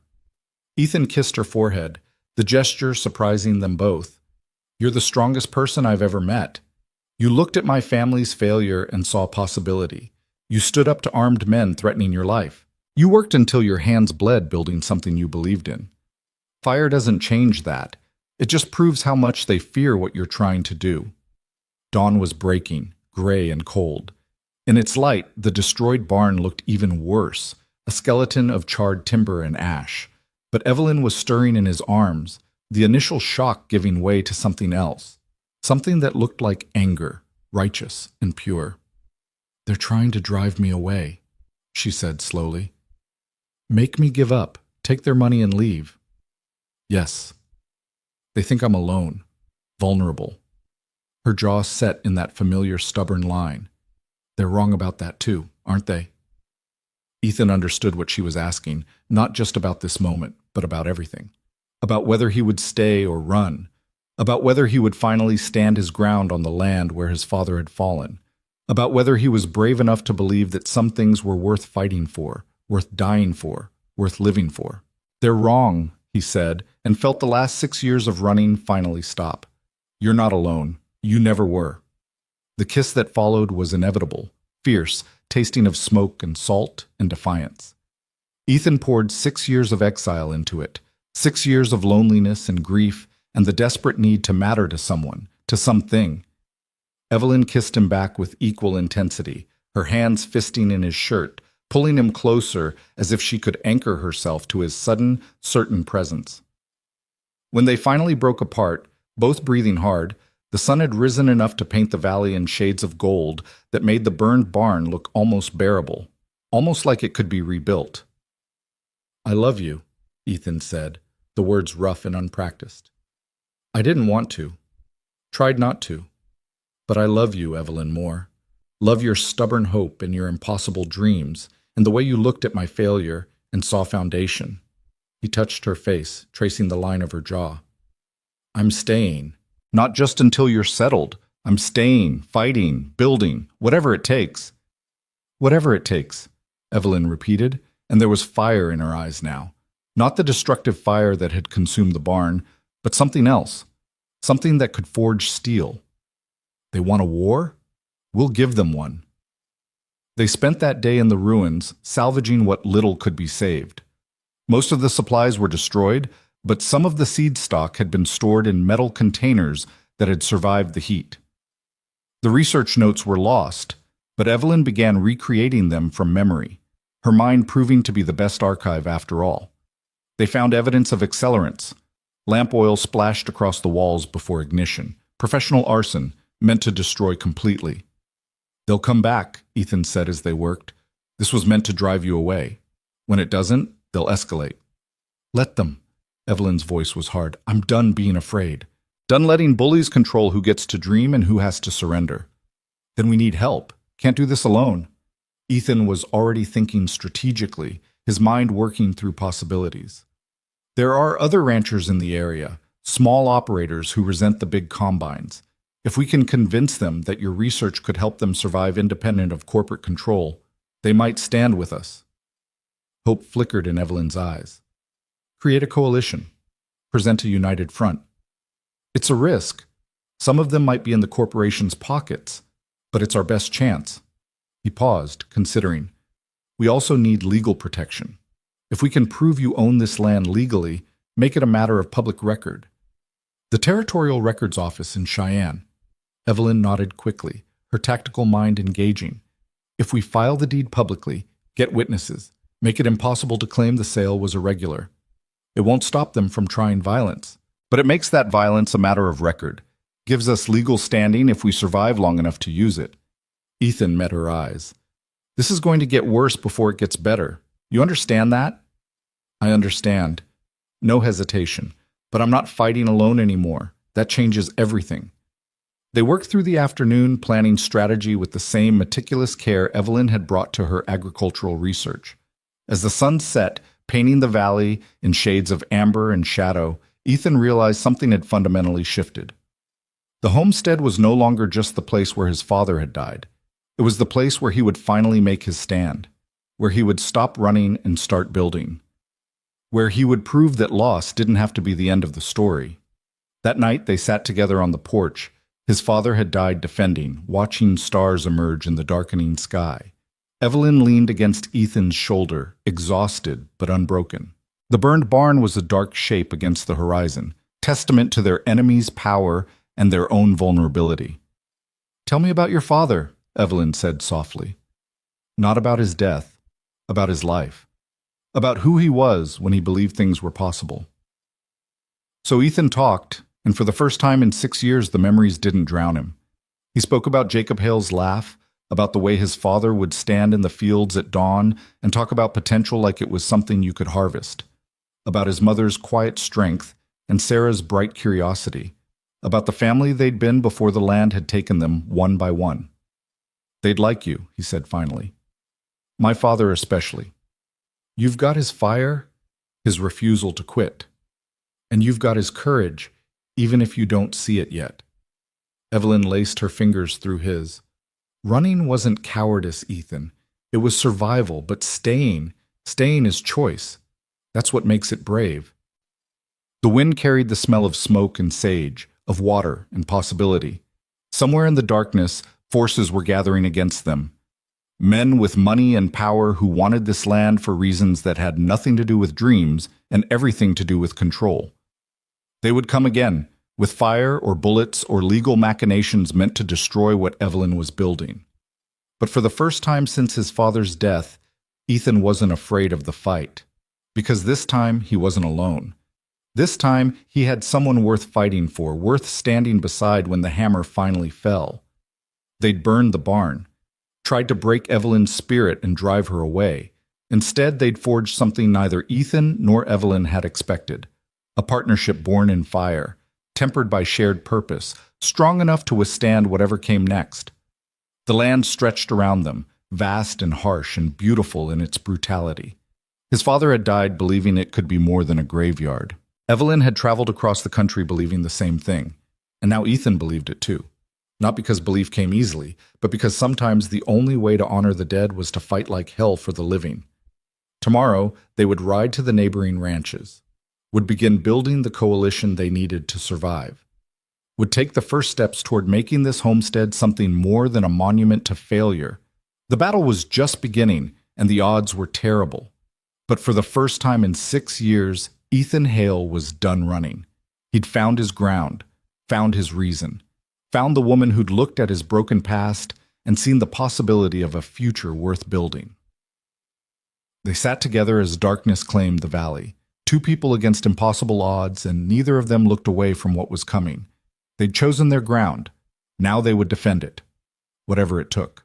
The morning after the fire, Ethan and Evelyn rode out before dawn, heading east toward the Bridger Ranch. Thomas Bridger was a taciturn man who'd been homesteading in Wyoming territory for 15 years, long enough to have earned both respect and scars. If anyone would understand the threat they faced, it would be Bridger. They found him mending fence in his eastern pasture, a wiry man in his 50s with hands like weathered leather and eyes that missed nothing. He straightened when he saw them approach, his expression cautious until he recognized Ethan. "Hale." Surprise flickered across Bridger's face. "Heard you'd sworn off this country for good." "Heard wrong, apparently." Ethan dismounted, keeping his movements casual despite the urgency thrumming through his veins. "Tom, this is Evelyn Moore. She owns my family's old homestead now. We need to talk." Bridger's eyes moved to Evelyn, assessing. "A woman alone, owning land out here. That's asking for trouble." "She's not alone." The words came out harder than Ethan intended. "And the trouble's already found us. That's why we're here." They spent an hour in Bridger's sparse cabin, laying out everything: the purchase of the land, Evelyn's research goals, the threatening visit, the barn burning. Bridger listened without interruption, his face growing darker as the story unfolded. "Continental Cattle Company," he said finally, naming the entity Ethan had suspected. "They've been buying up water rights across the territory for 2 years now. Small operators who won't sell find themselves facing mysterious livestock deaths, fence cutting, worse. Most eventually take whatever price they're offered and leave." "You?" Evelyn asked. "Still here, but they haven't pressed me hard yet. My land's marginal, doesn't have the water access yours does." Bridger studied Evelyn with new interest.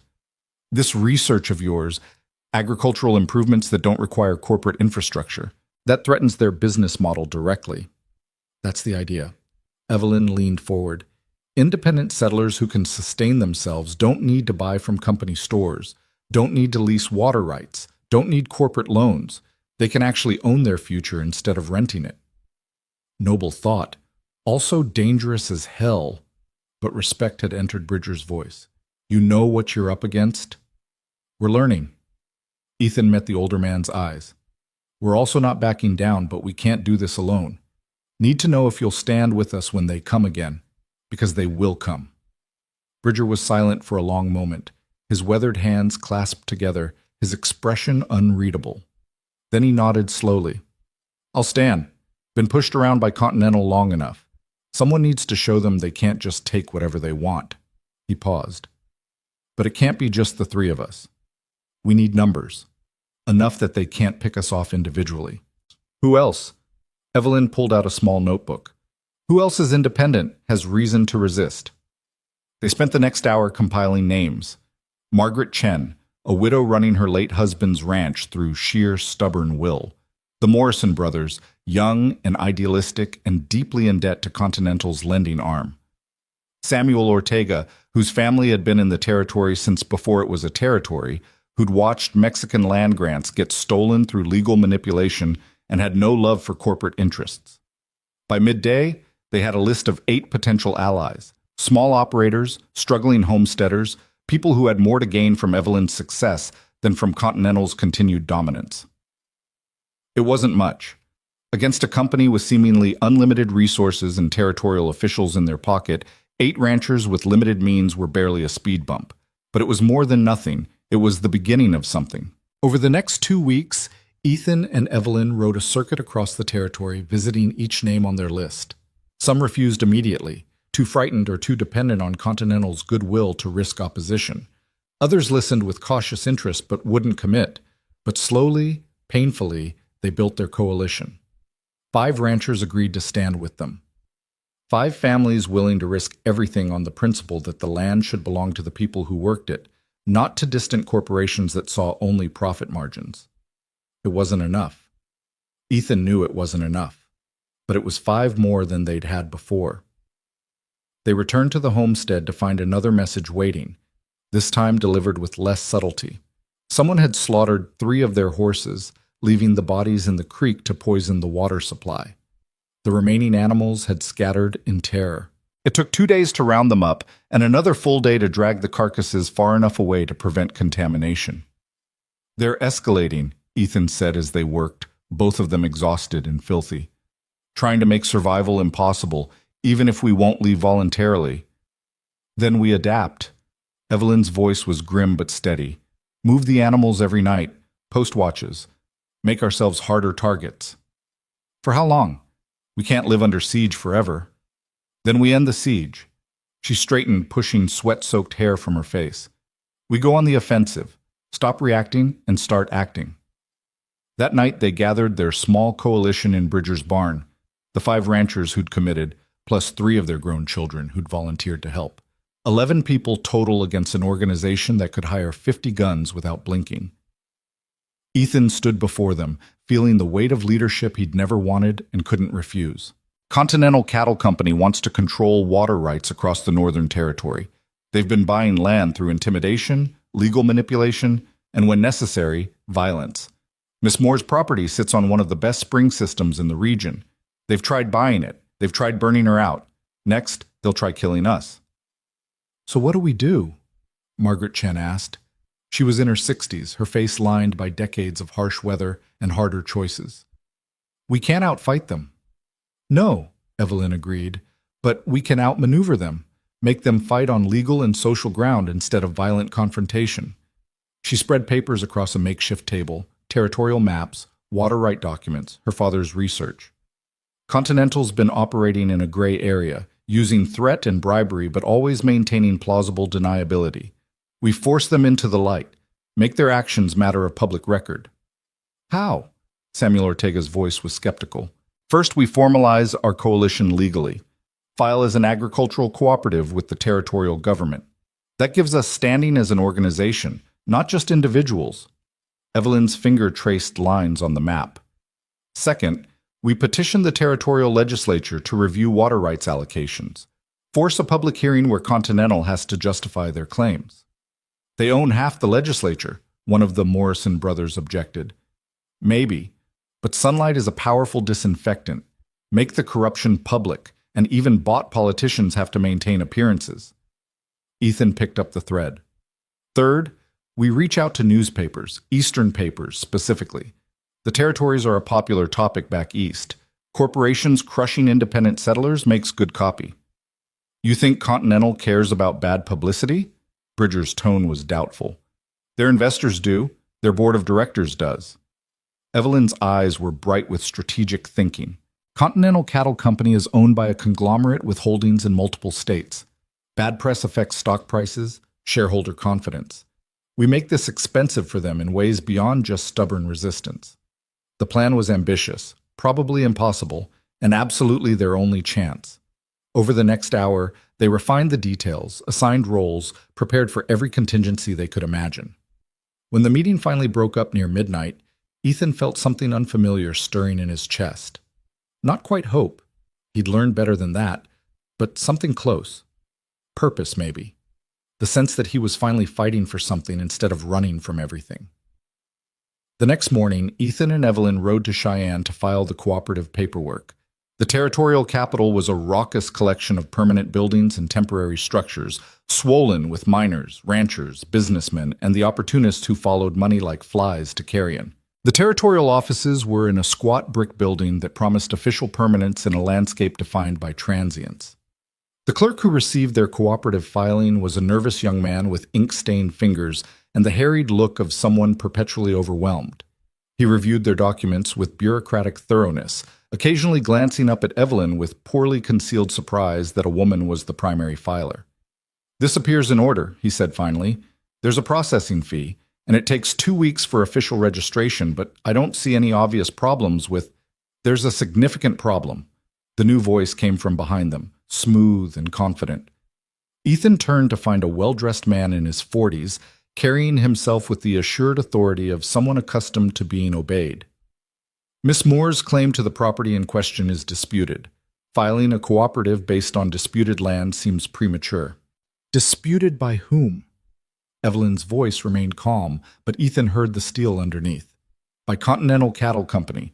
I'm Richard Ashford, their territorial representative. He smiled without warmth. We have documentation showing that the land in question was improperly seized and sold. The original owner's debts were settled post-mortem, making the territorial sale invalid. Ethan's blood went cold. That's a lie. My father died with those debts unpaid. The land was stolen legally. Your father? Ashford's eyes sharpened with interest. Ethan Hale, I presume. How convenient that you've returned after 6 years to contest a sale you previously showed no interest in. Because I thought my family's killers had won. Thought there was no point fighting a system rigged against us. Ethan stepped forward, his hands clenched into fists. But I was wrong. The system's corrupt, but it's not invincible, and we're not going quietly. Bold words. Ashford's expression hardened. But words don't change legal realities. Continental has filed a claim dispute with the territorial court. Until it's resolved, Miss Moore's ownership is questionable at best. Then let's resolve it. Evelyn met Ashford's gaze directly. Public hearing, full transparency. Let a judge review all the documents, ours and yours, and make a determination based on law, not influence. For a moment, something like uncertainty flickered in Ashford's eyes. That's not how these matters are typically handled. I'm not asking about typical, I'm asking about legal. Evelyn turned to the clerk, who'd been watching the exchange with wide-eyed alarm.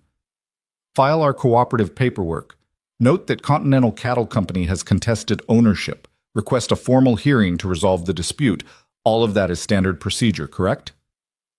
The clerk swallowed hard, caught between competing pressures. Yes, technically, but then do it. Evelyn's voice allowed no room for argument.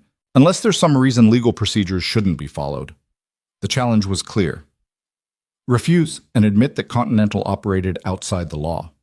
Accept and face a public hearing where their methods would be exposed to scrutiny. Ashford's jaw tightened, clearly recognizing the trap, but unable to avoid it without revealing the corruption everyone suspected, but no one could prove. File it, he said finally to the clerk, then turned back to Evelyn. But understand, Miss Moore, that Continental Cattle Company has significant resources. Legal battles can take years, cost fortunes. Are you prepared for that? Are you? Evelyn's smile was sharp as a blade. Because I have nothing to lose. Everything I own is already committed to this fight. But Continental, how will your investors react to years of expensive litigation over a single homestead? To headlines about corporate giants crushing independent settlers? To questions about how you acquired other properties in the territory? Ashford's expression went cold. You're making a serious mistake. The only mistake would be not fighting. Ethan moved to stand beside Evelyn, presenting a united front. Continental killed my father, tried to kill our dreams. We're done being victims. This ends in court, in the light, where everyone can see exactly what you've been doing. They left the territorial offices with the cooperative paperwork filed and a hearing scheduled for 6 weeks hence. It was a small victory, barely even a victory at all. Just the right to make their case in a system that was probably rigged against them. But it was more than Ethan's father had ever gotten, more than any of Continental's previous targets had managed. It was a chance. The ride back to the homestead took 2 days, and they used the time to refine their strategy. Evelyn's mind was always working, always planning, finding angles and approaches that Ethan's more straightforward thinking missed. She'd inherited her father's methodical intelligence, the ability to see problems as puzzles to be solved rather than walls to be confronted. We need documentation, she said, as they made camp the first night.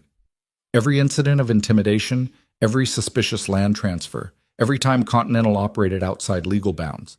If we can show a pattern of behavior, establish that my case isn't isolated, then we're not just fighting for your homestead, we're exposing their entire operation. Ethan poked at the fire, sending sparks spiraling into the darkness. That makes us even more dangerous to them. Yes.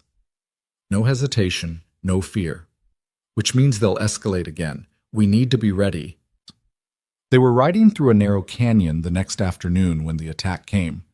6 riders appeared from cover on both sides of the trail, weapons drawn, cutting off escape. Professional ambush executed with military precision.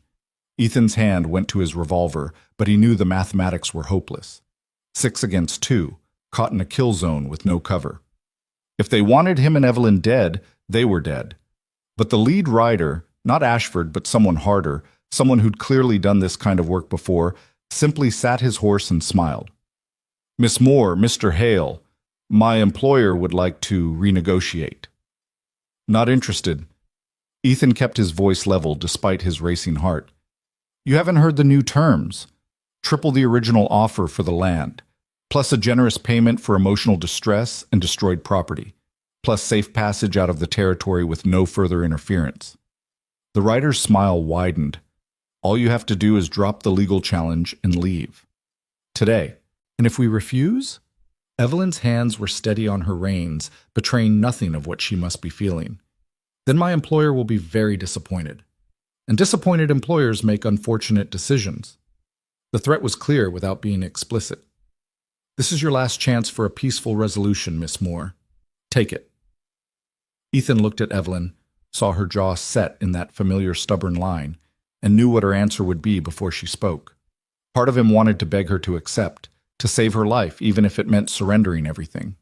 But a larger part, the part that was finally learning to stand instead of run, understood that some things couldn't be surrendered. Some battles had to be fought regardless of the odds. "Tell your employer," Evelyn said clearly, "that he can't buy what isn't for sale. The land stays mine. The cooperative stands. The hearing proceeds. And if he sends more men to threaten us, we'll document every incident and present it to the territorial judge." The rider's expression hardened. "You're making a fatal mistake. Then we'll die standing." Ethan moved Jasper closer to Evelyn's horse, a gesture of solidarity. "But we'll take enough of you with us that your employer will have to explain why he needed to murder settlers to acquire water rights. Think that'll play well in the newspapers?" For a long moment, violence hung in the air like a held breath. The rider's hands rested on weapons, waiting for the order to draw. Ethan calculated trajectories. He might get 2 shots off before they killed him, might buy Evelyn a few seconds to run. It wouldn't be enough, but it was all he had. Then the lead rider laughed, a sound without humor. "You've got spine, I'll give you that. Stupid, but spine." He gestured to his men, who reluctantly lowered their weapons. "We'll see how brave you feel when the real pressure starts." 6 weeks until your hearing, Miss Moore. A lot can happen in 6 weeks. They rode away, disappearing back into the rocks like violent ghosts. Ethan's hands were shaking with delayed reaction, his breath coming in short gasps. Beside him, Evelyn sat very still, her face pale, but composed. "We should have taken the offer," Ethan said, his voice rough. "We're going to die for this land." "Maybe." Evelyn finally turned to look at him, and her eyes were bright with tears she refused to shed. "But we'll die free. Die fighting for something that matters. That's more than most people get." They rode on in silence, both understanding that they'd crossed a threshold. Continental had shown its hand, willing to kill, willing to do whatever necessary to acquire what it wanted. The next 6 weeks would be a countdown to violence, each day bringing them closer to a confrontation that at least one of them probably wouldn't survive. When they reached the homestead 2 days later, they found their coalition waiting. All 5 ranchers, plus their families, standing in defensive positions around the property. Bridger stepped forward as Ethan and Evelyn dismounted. "Heard about the filing in Cheyenne. Figured Continental would respond." His weathered face showed concern. "Thought you might need backup." "We do." Ethan felt something warm and unexpected in his chest. "Thank you." "We stand together or hang separately?" Margaret Chen's voice was matter-of-fact. "That's how it works out here." Over the next weeks, they transformed the homestead into something defensible. Sentries were posted in shifts, the buildings were fortified, supplies were stockpiled. Word spread through the territory about the cooperative's legal challenge, and slowly, more people joined, not openly, afraid of Continental's retaliation, but in quiet ways. Information about other suspicious land deals, testimony about intimidation, documentation of the pattern. Evelyn had known must exist. 3 weeks before the hearing, Continental tried a different approach. A woman arrived at the homestead, well-dressed, articulate, claiming to represent a consortium of Eastern investors interested in agricultural research. She offered Evelyn full funding for her work, complete independence, in exchange for moving her research to a different location. No need to fight over this particular land when there was so much available territory. Ethan watched Evelyn's face as she listened to the offer, saw the temptation war with principle. It was everything she'd said she wanted: resources to conduct research, freedom to pursue her father's dream. All she had to do was abandon the homestead and the people who'd stood with her. "No," Evelyn said finally.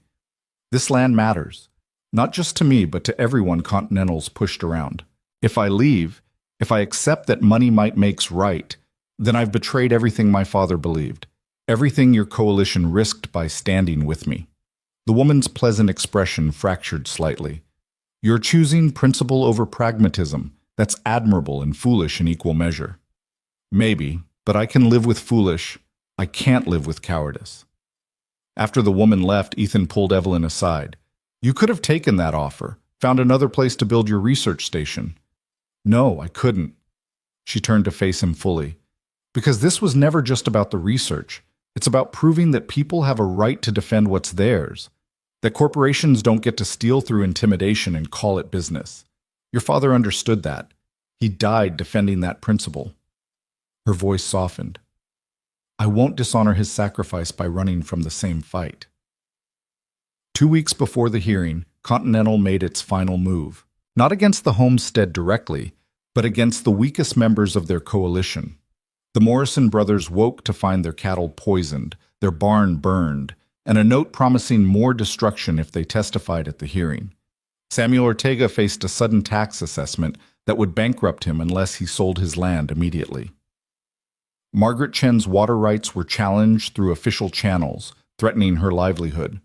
Systematic pressure, applied with corporate efficiency, designed to fracture their coalition before the hearing could even begin. Ethan and Evelyn rode through a circuit of visits, shoring up resolve, providing what help they could. But resources were thin, and Continentals were seemingly endless. One by one, their allies began to waver. Not because they weren't brave, but because bravery didn't feed families or pay off debts. 5 days before the hearing, Thomas Bridger appeared at the homestead with news that made Ethan's blood run cold. Continentals bringing in professional guns. 20 men, all with reputations for violence. They're not planning to wait for the hearing. They're going to hit us first, break the coalition, make the legal challenge irrelevant. When? Ethan's hand went to his rifle. Soon. Maybe days. The talk in Cheyenne is that Continental's board of directors issued an ultimatum: end this challenge by any means necessary before it becomes a precedent other territories could follow. That night, Ethan stood watch on the homestead's eastern ridge, rifle across his lap, staring into darkness that could hide any number of threats. Evelyn found him there just after midnight, wrapping a blanket around her shoulders against the cold. "Can't sleep?" she asked, settling beside him. "Can't stop thinking about my father. About the night he died." Ethan's voice was distant. He stood on that porch knowing he'd probably die. Stood there anyway because he believed the land was worth defending. "I thought he was a fool. And now? Now I understand. Some things you can't run from. Some things you have to face, even when the odds are impossible." He turned to look at her, this woman who'd traveled across the country chasing her father's dream, who'd stood up to threats that would have broken stronger people. "I love you, Evelyn. Whatever happens in the next few days, I need you to know that. You gave me something I thought I'd lost forever, a reason to stand and fight instead of running away." "I love you too."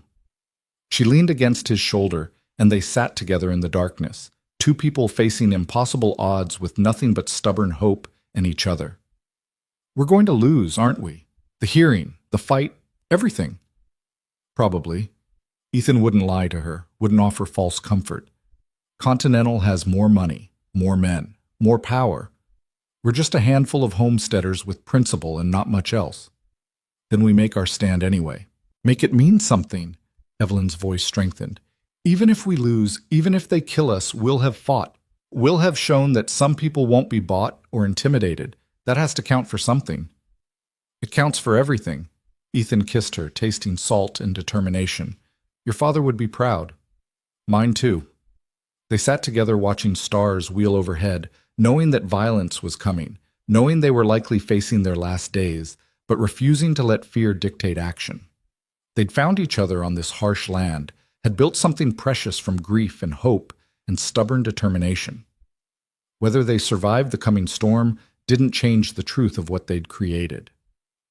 Dawn broke cold and clear, painting the valley in shades of gold that made even the burned barn beautiful. Somewhere to the east, Continental's hired guns were riding toward them. Somewhere in Cheyenne, lawyers were preparing arguments that would determine who owned the right to dream. Somewhere beyond the horizon, the future waited, uncertain, dangerous, precious. But here, now, on this homestead, where so much had been lost and so much found, Ethan Hale stood his ground. He'd stopped running. He'd found his reason to fight, and beside him stood a woman who'd looked at his failure and seen foundation, who'd taken his family's graves and planted seeds of hope. Whatever came next, they would face it together. Standing on ground that mattered, defending dreams that were worth the price, refusing to let fear or force or corporate power dictate who got to build a future in this harsh and beautiful land. The wind carried the scent of sage and possibility, and for the first time in 6 years, Ethan Hale felt like he was finally home. The attack came 3 days before the scheduled hearing, just as the sun dipped below the western ridge and shadows stretched long across the valley. Ethan was checking the livestock in the eastern pasture when he heard the first gunshot, a sharp crack that sent birds exploding from the cottonwoods in panicked flight. He was running before the echo faded, rifle in hand, his heart hammering against his ribs. The homestead appeared through the gathering dusk, figures on horseback circling the buildings, muzzle flashes bright in the dimness. More shots, the sound of breaking glass, someone screaming. 20 riders, just as Bridger had warned, professional and ruthless. But Continental had made one critical miscalculation. They'd assumed their targets would be isolated, vulnerable, easy to crush. Instead, they found the coalition waiting. All 5 ranching families had gathered at the homestead that morning, understanding that the attack was inevitable, and choosing to face it together rather than being picked off one by one. Ethan reached the barn to find Thomas Bridger and Samuel Ortega firing from the loft, their shots disciplined and measured. Margaret Chen was at the house window, reloading with practiced efficiency between volleys. The Morrison brothers held the well housing, providing crossfire that kept the attackers from getting close to the main buildings. "About time!" Bridger shouted down at Ethan. "They hit us 10 minutes ago. Tried to burn the house, but Evelyn put it out." "Where is she?" Panic edged Ethan's voice. "Root cellar, with the other women and children. Safe for now." Bridger fired again, and one of the attackers clutched his shoulder, wheeling his horse away. "But we can't hold this forever. They're professionals. We're just—" His words were cut off by a new sound. Hoofbeats approaching from the south, many of them, moving fast. Ethan's stomach dropped. Reinforcements for Continental. This was over. They'd made their stand and it hadn't been enough. But then he saw the riders crest the southern ridge, and his breath caught in disbelief. At least 30 of them, ranchers and homesteaders from across the territory, men and women who'd heard about the cooperative's legal challenge and decided that silence was the same as complicity. They swept down into the valley like a cavalry charge, rifles raised, their arrival so unexpected that Continental's hired guns froze in confusion. The lead rider was a massive man Ethan recognized, Carl Hendricks, who ran cattle 50 miles northeast and had a reputation for absolute honesty and absolute stubbornness. "Figured you could use some help," Hendricks bellowed, firing a shot that went nowhere near anyone but made his intentions clear. Territory's tired of Continental pushing people around. The mathematics of the fight shifted dramatically. What had been 20 against 11 suddenly became 20 against 40 plus. Continental's hired guns were professionals, but professionals understood when odds turned impossible.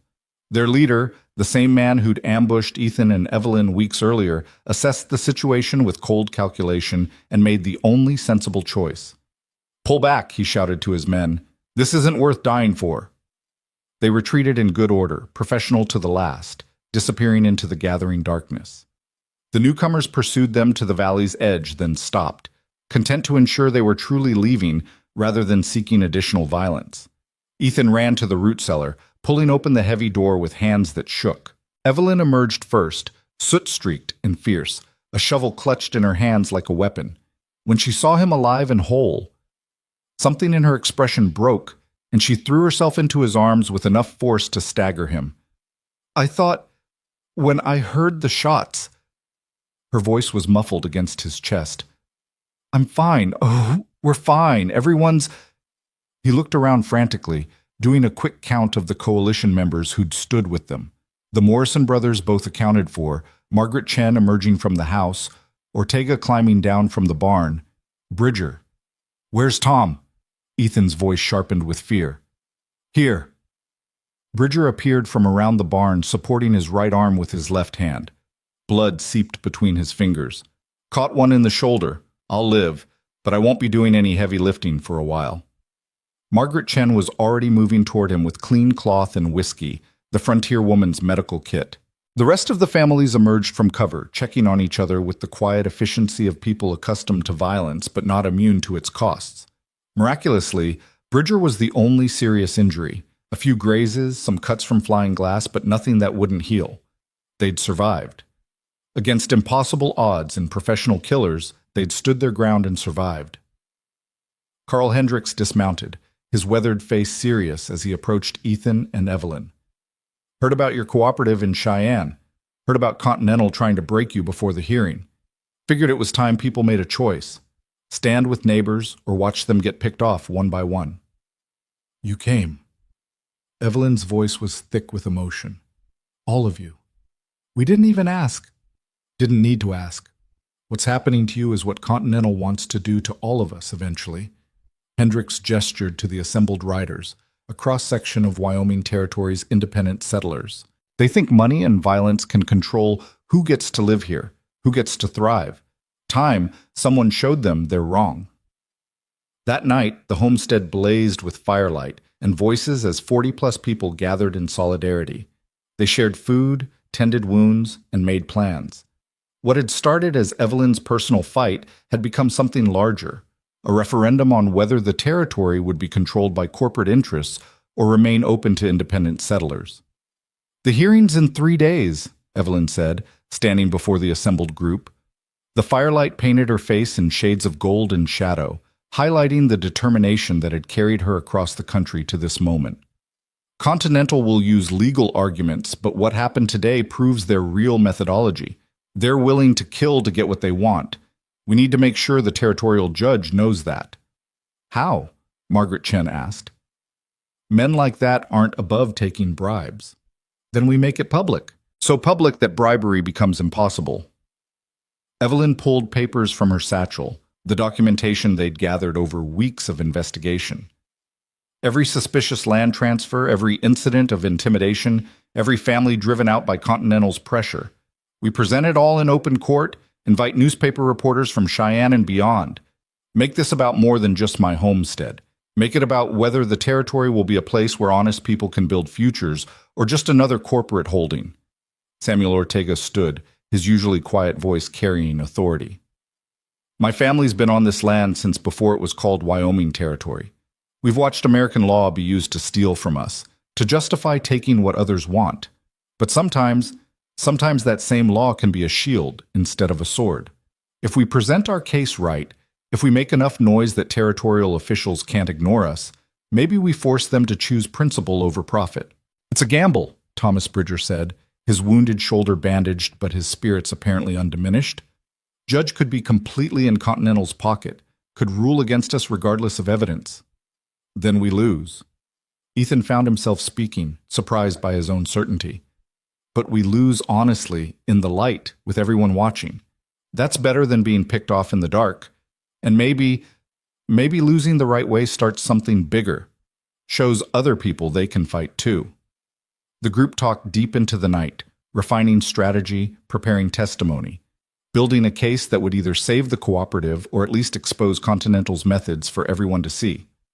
As the discussions continued, Ethan slipped away with Evelyn, needing a moment of quiet away from the crowd. They walked to the creek where the springs fed cool water into the valley, the same springs his father had died defending. The night was clear, stars scattered across the sky in profligate abundance, and the sound of running water provided a counterpoint to the distant voices from the homestead. "Your father would have loved this," Evelyn said softly. "All these people coming together, standing for something that matters. He would have loved you." Ethan took her hand, lacing his fingers through hers. "You're everything he believed in: determination, hope, refusal to quit even when the odds are impossible." "I'm terrified." The admission seemed to cost her something. "What if we lose? What if the hearing goes against us and Continental takes everything? What if all these people stood with us for nothing?" "Then we lose knowing we fought as hard as we could, that we didn't surrender, didn't let fear dictate our choices." Ethan turned her to face him, cupping her face in his hands. 3 months ago, I was just drifting, no purpose, no hope, convinced that attachment only led to loss. You changed that. You showed me that some things are worth the risk of loss, that standing and fighting beats running and surviving. Even if fighting costs us everything, especially then. He kissed her gently, tasting salt and smoke. "I love you, Evelyn Moore. Whatever happens in 3 days, whatever the judge decides, that doesn't change. We built something here, not just your research or the cooperative, but us, that survives regardless of who owns the land title." They stood together in the darkness, drawing strength from each other, and gradually made their way back to the homestead where the coalition was still planning, still hoping, still refusing to accept that corporate power was the final word on who got to dream. The 3 days before the hearing passed in a blur of preparation and nervous energy. The coalition members returned to their own ranches, not wanting to give Continental targets to strike before the legal confrontation. Ethan and Evelyn remained at the homestead with a rotating guard, making final preparations for the case that would determine everything. On the morning of the hearing, they rode to Cheyenne with an escort of 20 armed settlers, not looking for violence but making it clear they wouldn't be easy victims if Continental tried anything desperate. The territorial courthouse was a substantial brick building, built to project authority in a landscape that recognized only power. The courtroom was packed. Word had spread about the hearing, and people filled every available seat: ranchers, miners, businessmen, journalists from 3 different newspapers. Even the territorial governor was present, his face carefully neutral, but his presence suggesting this case had become too visible to ignore. Continental Cattle Company's legal team occupied one table, 4 lawyers in expensive suits radiating confidence and competence. Richard Ashford sat with them, his expression coldly professional. At the other table, Evelyn and Ethan sat with a single attorney they'd managed to hire, an aging lawyer named William Cross, who'd agreed to take their case because he'd watched Continental operate for years and thought someone should finally challenge them. The judge was Henry Morrison, a man in his 60s with a reputation for strictness and an uncertain relationship with corruption. He could go either way, Ethan knew. The entire case balanced on whether Morrison valued law more than the money Continental almost certainly offered him. "This hearing," Judge Morrison began, his voice carrying through the crowded courtroom, "concerns ownership of a homestead property in the Northern Territory currently held by Miss Evelyn Moore. Continental Cattle Company disputes her title, claiming the original land seizure was invalid. We're here to determine the facts and render judgment." He looked at Continental's late attorney. "Present your case." What followed was 2 hours of legal argument that made Ethan's head spin. Continental's lawyers presented documents, cited precedents, argued with polished efficiency that Jacob Hale's debts had been improperly handled and the territorial sale to Evelyn therefore invalid. Their case was technically sound, professionally presented, and probably rehearsed for days. But when William Cross stood to present their defense, he did something Continental hadn't anticipated. Instead of arguing technical legal points, he called witnesses. Thomas Bridger testified first, his wounded arm in a sling, describing years of Continental pressure. Margaret Chen followed, detailing how her late husband had been driven to an early grave by stress from corporate intimidation. Samuel Ortega spoke about his family's history and the pattern of land theft disguised as legal proceedings. One by one, the coalition members told their stories, painting a picture of systematic corporate abuse that went far beyond a single disputed homestead. Then Evelyn took the stand, and the courtroom went completely silent. "I'm an agricultural researcher," she began, her voice steady despite the dozens of eyes fixed on her. My father spent 20 years developing methods to make frontier farming sustainable and independent. He died believing corporations wanted to suppress his work because it threatened their control of settlers. I came to Wyoming to prove him right or wrong. She gestured to the documents Cross had entered as evidence. What I found was systematic effort by Continental Cattle Company to control water rights, manipulate land sales, and eliminate independent operators. They didn't just dispute my ownership. They burned my barn, killed my livestock, hired armed men to murder me, and everyone who stood with me. Continental's lead attorney shot to his feet. Objection! These are baseless accusations without evidence? Cross interrupted smoothly. I have testimony from 20 witnesses who fought off Continental's hired guns 3 nights ago. I have documentation of every suspicious land transfer in the past 3 years. I have proof that this case isn't about legal technicalities. It's about whether corporations can buy and steal their way to monopoly control. Judge Morrison's expression had shifted from neutral to something harder, more engaged. Continue, Miss Moore. Your Honor, my father believed that knowledge should be shared, that settlers should have access to methods that help them survive without corporate dependence, that threatens Continental's business model. So they've tried to drive me out through intimidation, destroy my research through arson, and now steal my land through legal manipulation. Evelyn's voice strengthened. But they miscalculated. They thought I was alone. They didn't expect an entire territory full of people tired of being pushed around. The hearing stretched into the afternoon as Cross systematically dismantled Continental's claims while building a counter-narrative about corporate corruption. The journalists in attendance scribbled furiously, recognizing a story that would resonate far beyond Wyoming territory. This wasn't just about one homestead. It was about whether frontier law would serve justice or money. Finally, Judge Morrison called for closing arguments. Continental's lawyers maintained their technical case with icy professionalism. Cross responded with passion that seemed to fill the courtroom, painting a choice between law as shield for the powerless versus law as weapon for the powerful. Your Honor, Cross concluded, this case will define what Wyoming territory becomes. If you rule for Continental, you tell every settler that property rights exist only until corporations want what they own. If you rule for Miss Moore, you affirm that law protects everyone equally, regardless of wealth or influence. The choice is yours. Choose wisely. Judge Morrison was silent for a long moment, his weathered face unreadable. Then he spoke words that would echo through the territory for years to come. I've reviewed the evidence presented by both parties. Continental Cattle Company's technical arguments have merit. There are legitimate questions about the original land seizure process. However, he paused, his eyes moving across the packed courtroom. I cannot ignore the broader context presented by the defense. The pattern of behavior, the documented intimidation, the systematic effort to control resources through means that, while technically legal, often violate the spirit of frontier law. Ethan's heart was hammering so hard he could barely hear the judge's next words. Furthermore, I find Miss Moore's purchase of the property was conducted in good faith through proper territorial channels. Whatever irregularities occurred in the original seizure, she cannot be held responsible for them. Therefore, I rule that Miss Moore's title to the disputed property is valid and will remain unchallenged. Morrison's gaze fixed on Continental's table. Additionally, I'm ordering a territorial investigation into Continental Cattle Company's land acquisition practices over the past 5 years. If evidence of illegal activity is found, appropriate charges will be filed. The courtroom erupted.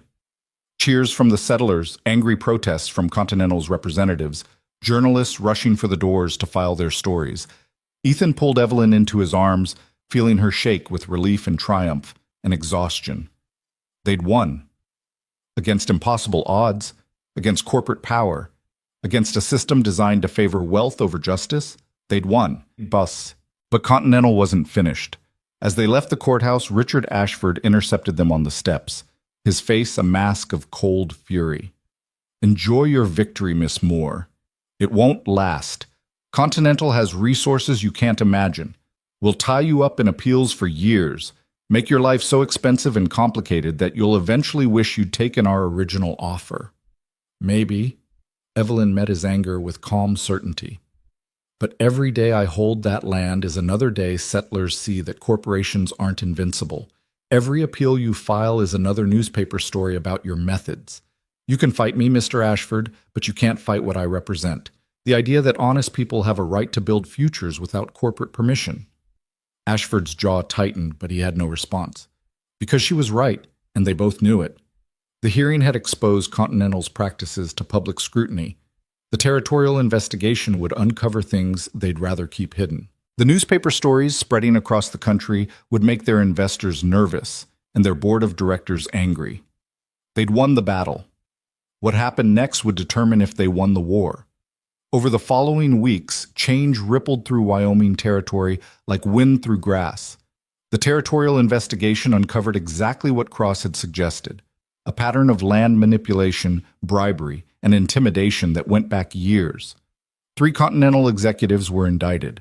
Water rights were reviewed, and in several cases redistributed. Independent ranchers who'd been driven out found legal recourse to reclaim their properties. It wasn't perfect justice. Some corporate officials escaped prosecution through legal maneuvering. Some settlers had been gone too long to return. But it was something. It was a crack in the facade of corporate invincibility, proof that people pushing back could create change. The agricultural cooperative Evelyn had proposed grew beyond anything she'd initially imagined. 47 families joined within the first 3 months, pooling resources and knowledge to implement her father's research on a scale that benefited everyone. The irrigation methods she'd planned worked exactly as promised, allowing crops to thrive where they'd previously failed. The sustainable farming practices proved profitable, giving settlers economic independence they'd never achieved under corporate control. And through it all, the homestead itself transformed. The barn was rebuilt, bigger and better than before. The house was expanded to include proper research facilities where Evelyn could continue developing agricultural techniques. The fields that had once been monuments to his father's failure became demonstrations of what was possible when determination met methodology. 1 year after the hearing, Ethan stood on the porch where his father had died and looked out across a valley transformed by purpose and persistence. The cooperative's success had drawn more settlers, families willing to risk frontier life because Evelyn's research gave them realistic hope of survival. Small structures dotted the landscape, new homesteads built on foundation of knowledge instead of desperate faith. Evelyn emerged from the house, her hands stained with soil from the experimental gardens she maintained, her face bright with satisfaction that never quite faded these days. She was pregnant, 4 months along, carrying the future they'd built together. "Margaret Chen stopped by earlier," she said, settling beside him on the porch swing his father had built. "Says the wheat yield on her property is up 40% using the irrigation schedule we developed. The Morrison brothers want to try the crop rotation method next season. Samuel's talking about starting a seed exchange so everyone can access the best varieties." "Your father's work." Ethan slipped an arm around her shoulders, pulling her close. "Finally reaching the people who need it. Our work now, yours and mine and everyone who stood with us." She rested her head against his shoulder, her hand moving to the gentle swell of her belly. "Your father would be proud. My father, too. They believed impossible things could happen if people were brave enough to try." They were right. Ethan had spent a year coming to terms with that truth. His father's death hadn't been foolish or wasteful. It had been the price of standing for something that mattered. And that stand, combined with Evelyn's determination and the coalition's courage, had created something lasting. They were right, and we proved it. The sun tracked westward, painting the valley in shades of gold that made even the hard-scrabble land beautiful. Cattle grazed in improved pastures. Gardens flourished where determination met knowledge. Children played in yards where families had planted roots instead of maintaining escape routes. Continental Cattle Companies still existed, still wielded power in other territories. But in Wyoming, their dominance had been broken. The investigation had resulted in structural changes: better oversight of land transfers, protection for water rights, legal recourse for settlers facing corporate intimidation. It wasn't perfect. Corruption still existed. Powerful interests still tried to control resources. But now there was resistance, organized and effective, giving honest people fighting chances they'd never had before. As evening approached, coalition families began arriving for the monthly gathering that had become tradition. Thomas Bridger, with his arm mostly healed. Margaret Chen with news about a widow looking to homestead nearby. The Morrison brothers, their debt to Continental paid off through successful harvests and freedom to farm their way. Samuel Ortega with 3 of his grown children, all planning to establish their own homesteads using cooperative methods. They gathered around fires as darkness fell, sharing food and stories and plans for the future. These people had faced violence together, had stood against forces that seemed invincible, had proved that courage and community could overcome corporate power. They'd created something precious in this harsh land, not just successful farms, but a network of mutual support that transformed individual struggles into collective strength. Carl Hendricks raised a cup in toast, his weathered face split by a grin. To the cooperative, to Evelyn Moore and her impossible dreams, to standing our ground and proving that the land belongs to those brave enough to work it. The toast was echoed by 40 voices, people who'd once been strangers, united by common cause and uncommon courage. They drank to survival, to prosperity, to the future they were building one stubborn season at a time. Later, after the guests had departed and stars filled the sky with ancient light, Ethan and Evelyn stood together looking at the homestead they'd defended and transformed. The buildings were solid now, improved through cooperative labor and shared resources. The fields were planned for spring planting, using methods that balanced productivity with sustainability. The springs his father had died defending now irrigated multiple properties, their water shared through agreements that benefited everyone. "Do you ever wonder what would have happened if I'd actually been just passing through?" Evelyn asked quietly. "If you'd refused to guide me, if we'd taken Continental's offers and walked away." "We'd have survived," Ethan said honestly. "Found other places, other dreams. But we wouldn't have this." He gestured to the valley, to the life they'd built, to the future, taking root and ground once soaked with blood and failure. "We wouldn't have proved that standing your ground matters, that some things are worth fighting for regardless of cost. Your father knew that. My father died believing it. We lived proving it." Ethan turned to face her fully, his hands finding hers in the darkness.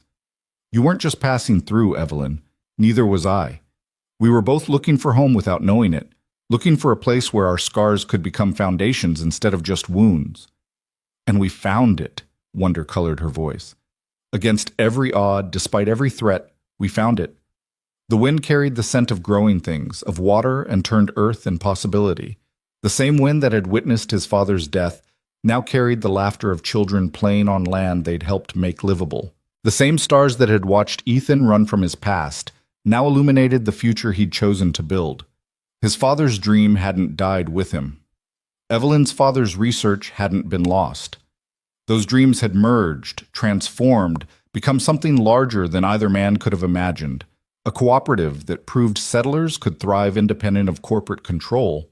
That knowledge shared was more powerful than knowledge hoarded. The communities built on mutual support could withstand any pressure. "I used to think attachment was dangerous," Ethan said, voicing thoughts he'd carried for 6 years. "That loving anything meant setting yourself up for loss. Spent years running from connections, from places, from the possibility of caring enough to be hurt. And now? Now I know that the opposite is true. Not attaching, not caring, not standing for anything. That's what's truly dangerous. That's how you lose yourself piece by piece until there's nothing left but motion, without meaning." He pulled her closer, one hand moving to rest gently on the swell of her belly, where their child grew. "You taught me that. Taught me that some things are worth the risk of loss, worth fighting for even when the odds are impossible." "We taught each other."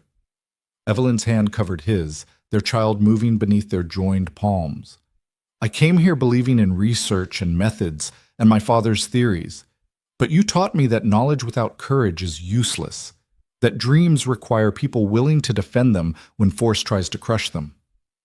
They stood together in the darkness, two people who'd been lost until they'd found each other, who'd been running until they'd found ground worth standing on. The homestead behind them was more than structures and fields. It was proof that determination and love could transform even the harshest places into something worth calling home. In the distance, a coyote sang to the moon, and the springs continued their eternal flow, feeding crops and dreams with equal generosity. Wyoming territory stretched vast and challenging around them, but no longer felt impossible. They'd broken its worst power, the lie that only corporations and wealthy interests could succeed here, that honest settlers were doomed to fail. They'd proved that courage and community could carve futures from stone, that shared knowledge was stronger than hoarded power, that love planted deep enough could survive even frontier storms. Ethan Hale had stopped running, had finally put down roots in ground watered by his family's sacrifice and Evelyn's determination. Had learned that home wasn't just a place but a choice, the decision to stand and build instead of fleeing and surviving. Evelyn Moore had finished her father's work and created something beyond his imagination, not just research, but a living demonstration that his methods could transform lives and landscapes. She'd proved that Eastern women could not only survive the frontier, but reshape it, that intelligence and determination were the only credentials that mattered. Together, they'd built something that would outlast them both, a cooperative that would continue growing, helping families establish themselves, proving year after year that sustainable prosperity was possible for those willing to work smart and stand together. The child growing inside Evelyn would be born into a different world than either of her parents had known. Not easier, the frontier would always be harsh, but more hopeful. A world where community mattered more than corporate control, where knowledge was shared freely, where people had real chances to build futures on their own terms. That was the legacy of two fathers who'd died believing in impossible things, and two children who'd lived proving those beliefs weren't impossible at all. Just difficult, just requiring more courage and determination and stubborn hope than most people possessed. But some people had that courage. Some people refused to quit, despite every reason to surrender. And when those people found each other, found common cause and mutual support, they could transform landscapes and futures. Ethan pulled Evelyn closer, breathing in the scent of her hair mixed with soil and sage, feeling her warmth against the cooling night. They'd survived the fire, survived the threats, survived the legal battles and corporate pressure and every attempt to break their will. More than survived, they'd thrived, had built something beautiful from ashes and blood and impossible dreams. The homestead stood solid behind them, lights glowing warm against the darkness. Inside those walls, research continued. Plans were made. Seeds were cataloged for spring planting. The work that had brought Evelyn across the country continued, amplified by cooperation and shared purpose. And out in the valley, on properties scattered across the territory, families slept secure in the knowledge that they had allies. That if Continental or any other corporate interest tried the same tactics again, a coalition stood ready to resist. That they weren't alone in their struggles, but part of something larger, a network of mutual support that made individual homesteads pieces of a stronger whole. This was what victory looked like. Not perfect, not without scars, but real and lasting and worth every sacrifice that had purchased it. Ethan had thought returning to his family's homestead would destroy him. Instead, it had made him whole, had given him purpose and love and a future he'd stopped believing possible. The land his father died defending had become ground where dreams took root and flourished, where blood spilled in violence had nourished hope instead of feeding despair. "Come inside," Evelyn said softly, tugging his hand. "It's cold, and our child needs rest even if we don't." Ethan let himself be led toward the house his father built and he'd repaired, toward the warmth and light and future waiting inside. He paused at the threshold, looking back one last time at the valley spreading into darkness, at the land that had taken everything and given back more than he'd imagined possible. His father's grave was out there somewhere, unmarked but not forgotten.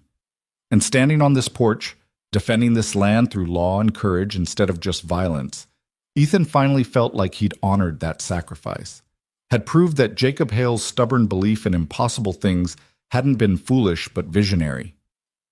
"I'm home," Ethan said quietly, the words both statement and revelation. "Finally, after 6 years of running, I'm home." "We both are," Evelyn agreed, her hand warm in his. "We both are." They crossed the threshold together, closing the door against the Wyoming night, secure in the knowledge that they'd found what both had been seeking. Not just land or research success or vindication of their father's dreams, but something more fundamental, a place to stand, a reason to fight, a love worth defending against any threat. She'd never been just passing through, neither had he. They'd been traveling toward this moment, this place, this future they would build together on ground that no longer whispered only of failure but sang of possibility. The homestead settled into peaceful darkness, solid and secure.